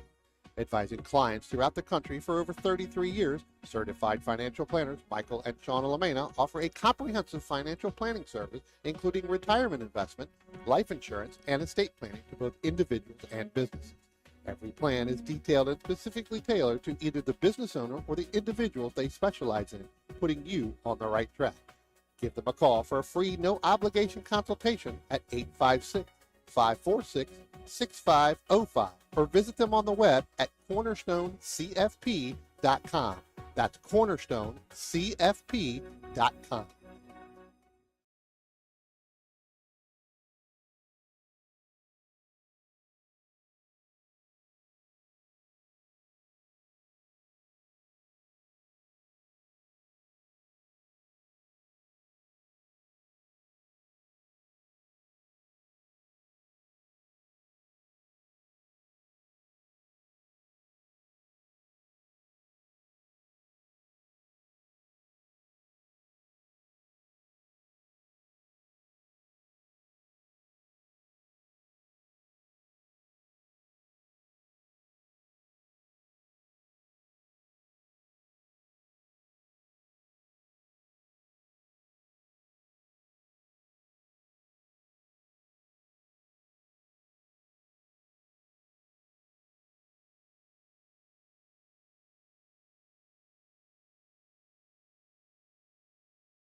And welcome back to New Jersey Motorsports Park, everybody, for the Fay Teal Memorial Jersey Devil Majors. I'm Greg Ginsburg, Brian Donati, Matt Krakowiak here with us as well. And Brian, first, I think I owe an apology to everybody, to the entire interwebs, for having Michael Amena's face on the screen for like no less than 7 or 8 minutes straight.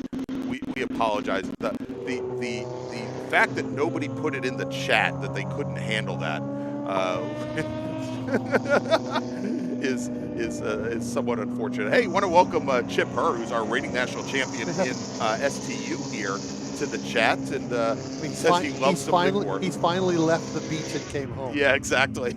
He spent like a month down there, I think. Hey, I would too if I had the chance, and probably less humidity down at the beach than here.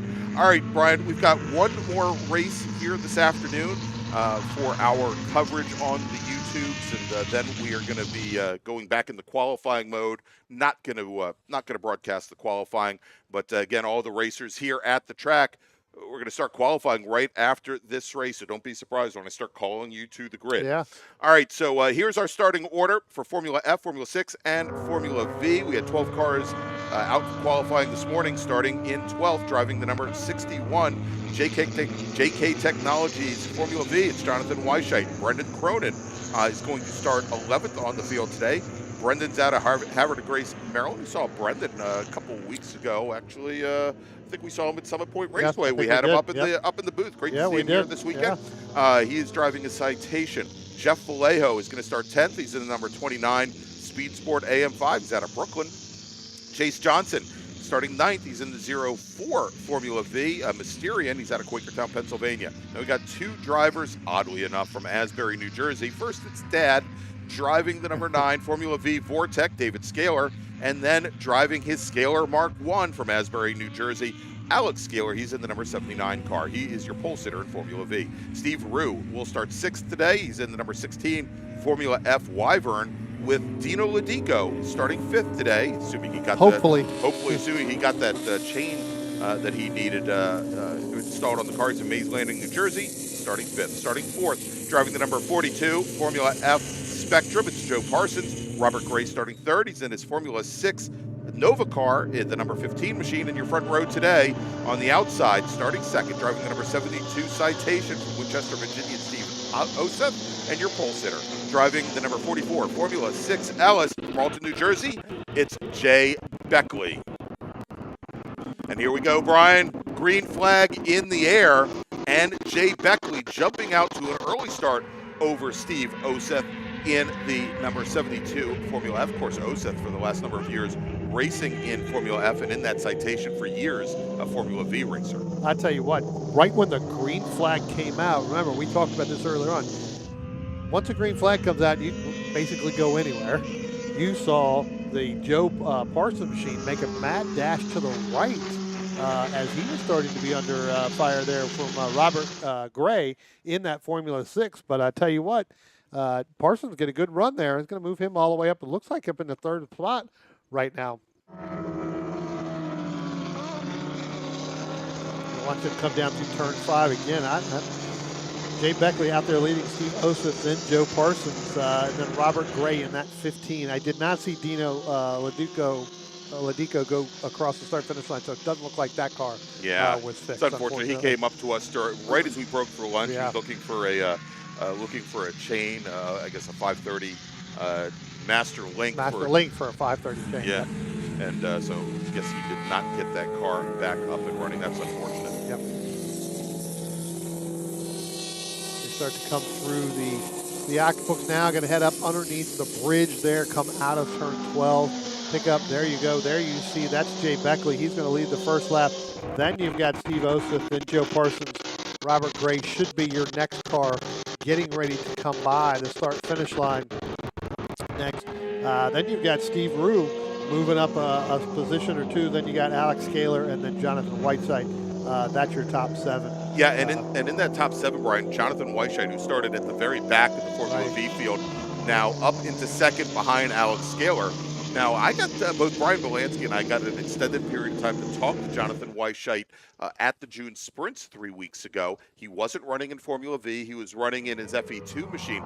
But Jonathan, who's out of Baltimore, has been racing Vs for many, many years, and he's been doing a lot of work with Alex Scaler on the aerodynamics of these machines, and not so much how they cut through the air at the front, Brian, and how aerodynamic they become at the front, but how they manage air at the rear of the car to try to make them more difficult to draft off of. Because we know that the Formula Vs, by their nature, they look like little cigars, but they put a huge, huge hole in the air because of the design of the rear suspension, the design of the front suspension, which is based off of a Beetle front suspension. Correct. And they become incredibly easy to draft off of. He says he can almost make it, and he's done fluid dynamics testing and aero testing with it, that he can make the air almost drop straight down once it leaves the back of his car. Wow. That's actually pretty good, especially if you're, when you get a larger group of cars together. That is definitely something you want to be able to take advantage of. All right, so we are now about 3 minutes into this 20-minute timed race. Jay Beckley is your overall leader. He leads Formula 6, and in Formula F, Steve Oseth, who's running second overall, he's still got Joe Parsons right there with him, Brian, really in very, very close proximity.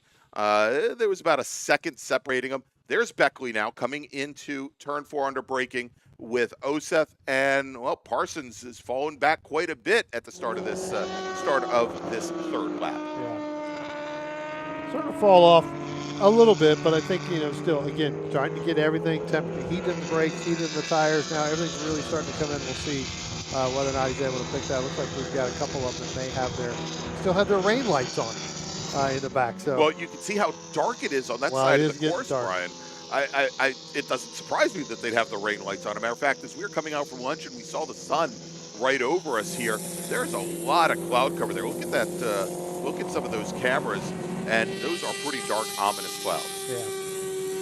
Well, when we were sitting there, there's one right there, kind of turn 12, right there. So I'm not sure what that little bright spot was, but you can definitely see that cloud. I don't believe there's any moisture in that cloud. I think that's more of a just a cloud moving across the sky, but I don't believe there's any moisture in it. I think all the moisture in some of these clouds have moved off to sea, so they are out. Although we did notice when we were at lunch, right before we came back on, we looked out on the other side of the airport, because there is a local airport on the other side of the racetrack here. It was raining on the other side there. All right, Brian, and we just saw that battle tighten up. Joe Parsons ended up making up almost 2/10 on Steve Oseth, so just a couple tenths apart as they come through turn 5 now, and I believe, and is that the Beckley machine behind them now? No, okay. That's actually the 15 of Robert Gray. So Beckley is way out front. So yeah, you've got Oseth in that 72 machine, and then Parsons in that 42. I believe Parsons, and we'll have to watch here. That's the Jay Beckley machine. Here comes there. I do believe Joe Parsons has gotten around Steve Oseth, second overall, and your leader now in Formula F. All right, so we will definitely check to see if that is the case. If we have a new Formula F leader as they going to be coming under the bridge and through that turn 12 camera. There we go. And by the way, I think it was Russ Lundberg who said that his favorite view of the race is turn 12, final corner. Yep. Love that as they're going away. And indeed, Joe Parsons, he is your new leader in Formula F. We'll try and check in with our Formula V race here in just a moment. But at the moment, we're starting to see, and very un-Formula V-like, Brian, 1.5 to 2 second gaps between each and every one of our Formula V racers. Yeah, I was watching, Chase Johnson in that 04 machine and Jonathan Whiteside in that 61 machine. Obviously, Alex Scaler's, 4 seconds ahead of that, and then 3 seconds in between them. Like very unusual to see that much of a gap and a break and a difference in those Formula Vs. So again, you talk about Alex Scaler pretty much doing it by himself, running away by over 4 seconds over the rest of the Formula V field is pretty unheard of. So they got that car dialed in.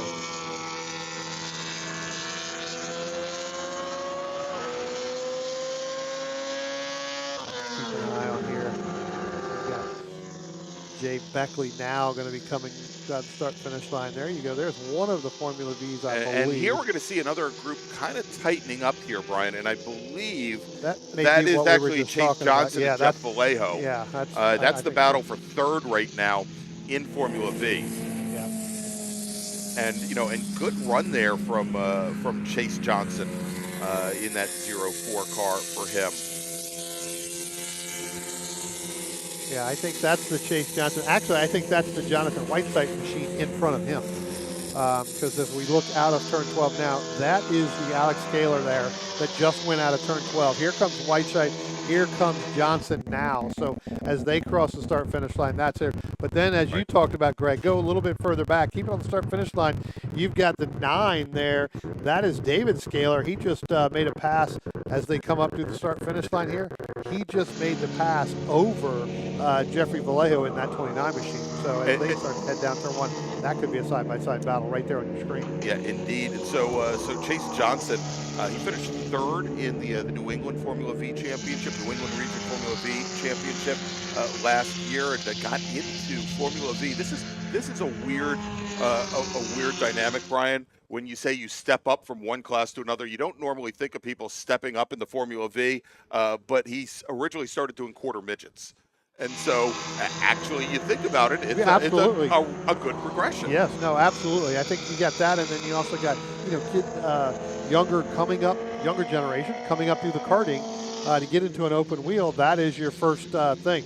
Tell you what, let's go ahead and let's take a look at turn 1 here if we can, Matt. You're going to see a battle going on here. This is the battle for the Formula F. That's Joe Parsons coming into your screen now along with Steve Osa. They were side by side as they went by the start-finish line last time by. There you go. Now I'm going to move Steve Osa ahead of Joe Parsons. So that battle continues to rage on. And every single time they come out of turn 12, Greg, and you're right, that's a great shot to watch, the back end of that. That is just all the way down the front stretch. Attention in the paddock, First call to the grid for race group number 1 for your second qualifying session of the day. That's B-Spec, E-Production, F-Production, H-Production, GT Light, Super Touring Light, and Touring 4. Race group 1 is your first call to the grid for qualifying. Yeah, so that Formula F battle is really raging on there between Parsons and Oseth. And I tell you, like I said, every time they come out of turn 12, they're within a car length, whether one's in front of the other. Next thing you know, they're battling it down the front stretch the entire time. Waiting for them to come out now. You'll see them coming out of the Octopus heading down in turn 12. Looks like it's going to open up a little bit as we get into turn 12, possibly going to have Oseth by about 3 or 4 car lengths ahead. So we are halfway at this point of this race, in this Group 6. And just a reminder, everybody, that tomorrow, don't forget that schedule on the left-hand side of the screen because it really doesn't matter much anymore. But tomorrow morning, we're going to be starting at 9 a.m. Eastern Time, and 22-lap feature races for each of our 6 race groups. Looking at, again, doing 3 races before lunch, 3 races after lunch. Hope that you'll join us. Yeah, we're going to go longer tomorrow, right? So you're really going to have to take care of your equipment, especially on a demanding racetrack on the backside of this. When we get to turn 7 through the Octopus, you really got to take care of the equipment to make it going to last that 22 laps. Well, indeed, and so I think this is probably the great unknown right now as these drivers, if they went out for the 5 laps or so of testing that they managed to get in yesterday, and then also, for damp qualifying this morning. And, of course, the track now is dry, but I think the great unknown with this newly repaved track is what the wear is going to be like on the tires, because not a single one of these drivers have been able to test that out and see what the compounds and what their alignment settings and what their tire pressures will do on the long run. This race right now, we're just about halfway. We're just past halfway. We've completed now 8 laps, so this race is probably going to be somewhere in the 15, maybe 14 or 15 lap range Yeah. at most. But what happens when tomorrow's race, which is scheduled for 22 laps, that is a lot of extra mileage. I'm going to ask, when I walk around, when we're done with the broadcast here, I'm going to walk around and ask, what was your tire degradation, of today, right? Because you had a qualifying out there, and then you turn around and came right back out and raced. So did you have any? Did you see any? I know I've seen, looking at lap times over the course of some of these cars, I've seen some of the, some of the times have dropped. So keep an eye on our weather, as I was just predicting and talking about. See, I am a weather guy. Right? I know you are. It is raining on the other side of the airport here, which is just on the other side. So looks like, I think it's going to stay on that side of the racetrack or on that side of the airport. I don't believe it's going to turn and come this way. But, I have been known to be wrong before, maybe once or twice.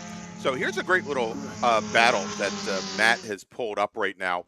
Coming into turn 5, Brian, and I believe that this is Jonathan Weisheit and Chase Johnson, the battle for second in Formula V. And they are literally locked nose to tail as Chase Johnson, he's in that white with green number 44 machine, number 4 machine, looking for a way to get by the wily veteran Jonathan Weisheit. Weisheit has been racing in Formula V since the early 70s.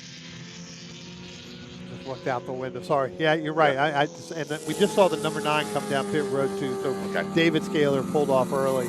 I think we may get a little free sit before this race is over. Well, Brian, let's do this. Let's jump over to turn. Matt, if we could jump over to camera 1. Yeah, that's not snow, folks. Yeah, that is precipitation, and quite a bit of it. We'll see. Well, it's not quite a bit, but also it's rather warm out here. Not so much sunlight anymore. We'll have to see how that affects the pavement and how our drivers adjust here as a portion of the track now damp. That is, as I'm looking at some of the different cameras on course, it's the only one that I see where there is rain currently. Yeah, that's the only one I'm seeing where it's actually, I take that back. I look now out on the start-finish line, Greg, and it is raining. On the front straight here. It is raining. As it's working back this way, as it's working from turn 1, and so likely we'll start to see rain here coming down by turn 4 as well. Yeah. We also, I do believe we have we've got 4-4, which was Jay Beckley, I believe, has gone off our overall into turn leader. 1. Matt, if we can pick up turn 1 right there, you can see here over there right on the end. Again, pretty big raindrops through there.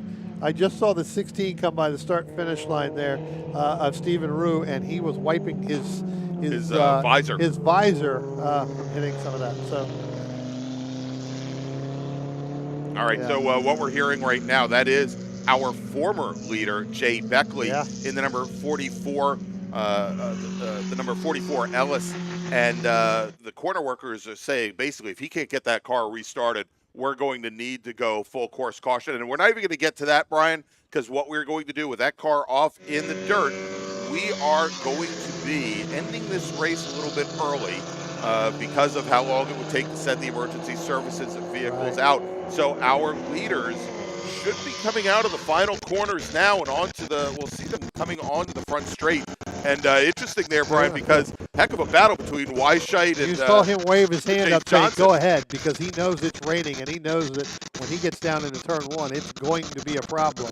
All right, so we're waiting for them to come around. They have not yet come around yet. We've got it on the start-finish line now, but we are waiting for them to come through to pick up. Here they come. It is now actually going to be, it looks like Steve Osis now coming out of turn 12.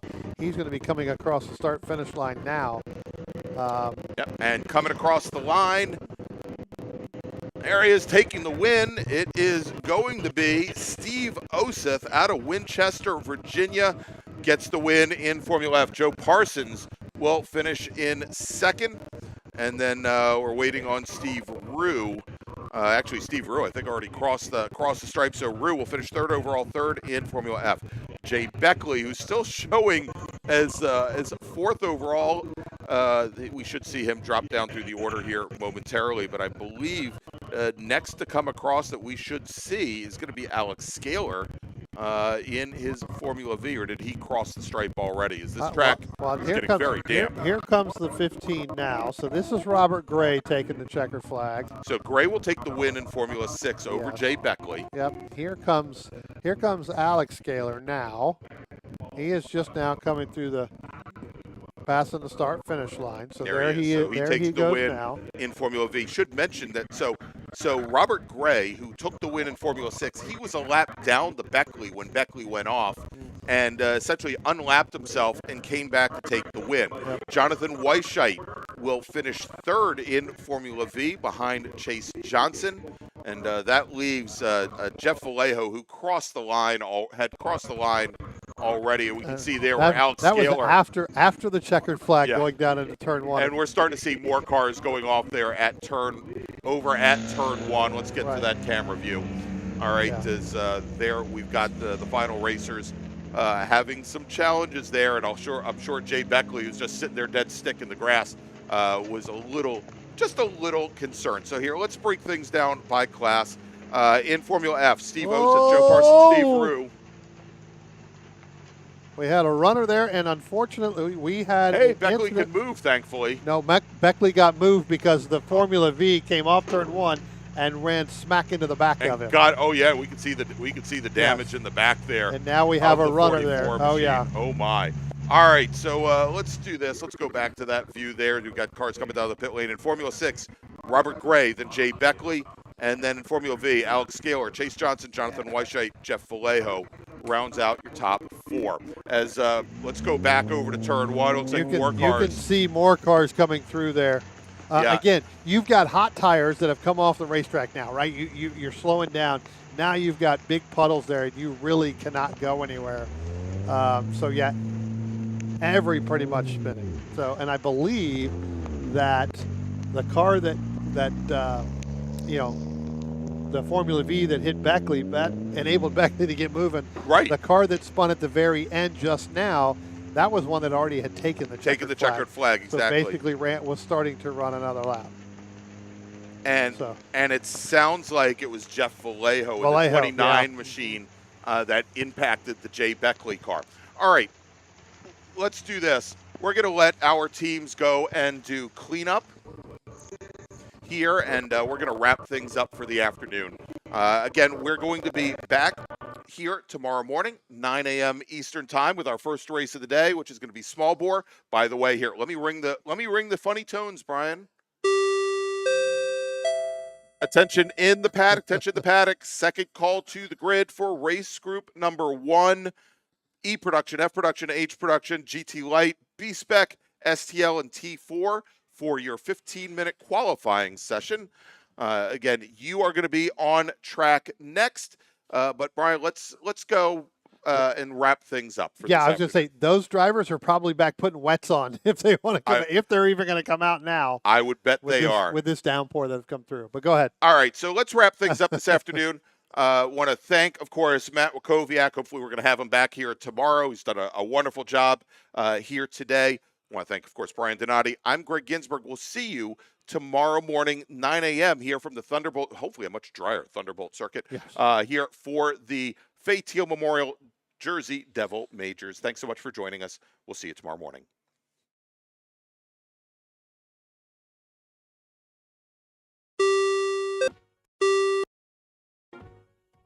Cornerstone Financial Advisors is a family-owned and operated full-service financial planning firm in Haddon Heights, New Jersey. Advising clients throughout the country for over 33 years, certified financial planners Michael and Shauna Lamena offer a comprehensive financial planning service, including retirement investment, life insurance, and estate planning for both individuals and businesses. Every plan is detailed and specifically tailored to either the business owner or the individuals they specialize in, putting you on the right track. Give them a call for a free, no-obligation consultation at 856-546-6505 or visit them on the web at cornerstonecfp.com. That's cornerstonecfp.com. Located right next door to the racetrack in Millville's Executive Airport Complex, the Glasstown Brewing Company has been the place to celebrate race wins with a cold one since 2013. As the only microbrewery here in Cumberland County, Glasstown cans and kegs close to 20 different beers on a rotating basis. Share a flight with friends inside or outside at one of the mini picnic tables where the history of flight is just feet away. And don't forget to buy a six-pack or a growler for the house. Glasstown is open Tuesday and Wednesday from 2 until 8, Thursday through Saturday from noon until 9, and Sunday from noon until 7. To find out more, visit their website at glasstownbrewery.com or on Instagram at Glasstown Brewing. Located in Mays Landing, New Jersey, Speed Circuit focuses on road racers, autocrossers, as well as time attack and track day drivers. They manufacture quality products such as exhaust parts, electronics, intakes, heat shields, pulleys, and more. In addition, Speed Circuit offers fabrication services including welding, CNC plasma cutting, CAD design, 3D printing, and powder coating. They also offer parts installation services, remote tuning, track support, and instruction. Your source for tuning and ECU calibration, performance, and fabrication, speedcircuit.net. What does it take to be America's largest Corvette dealer? At Ciocca, it starts with our premier selection of new and certified Corvettes on the lot or custom ordered with new vehicles arriving every day. Add in the country's most experienced team of specialists to help you find the perfect ride, along with the confidence that you're doing business with a company that shares your passion for excellence. Find out more at CioccaCorvette.com, or better yet, Come to America's largest Corvette dealership, Ciocca Corvette in Atlantic City.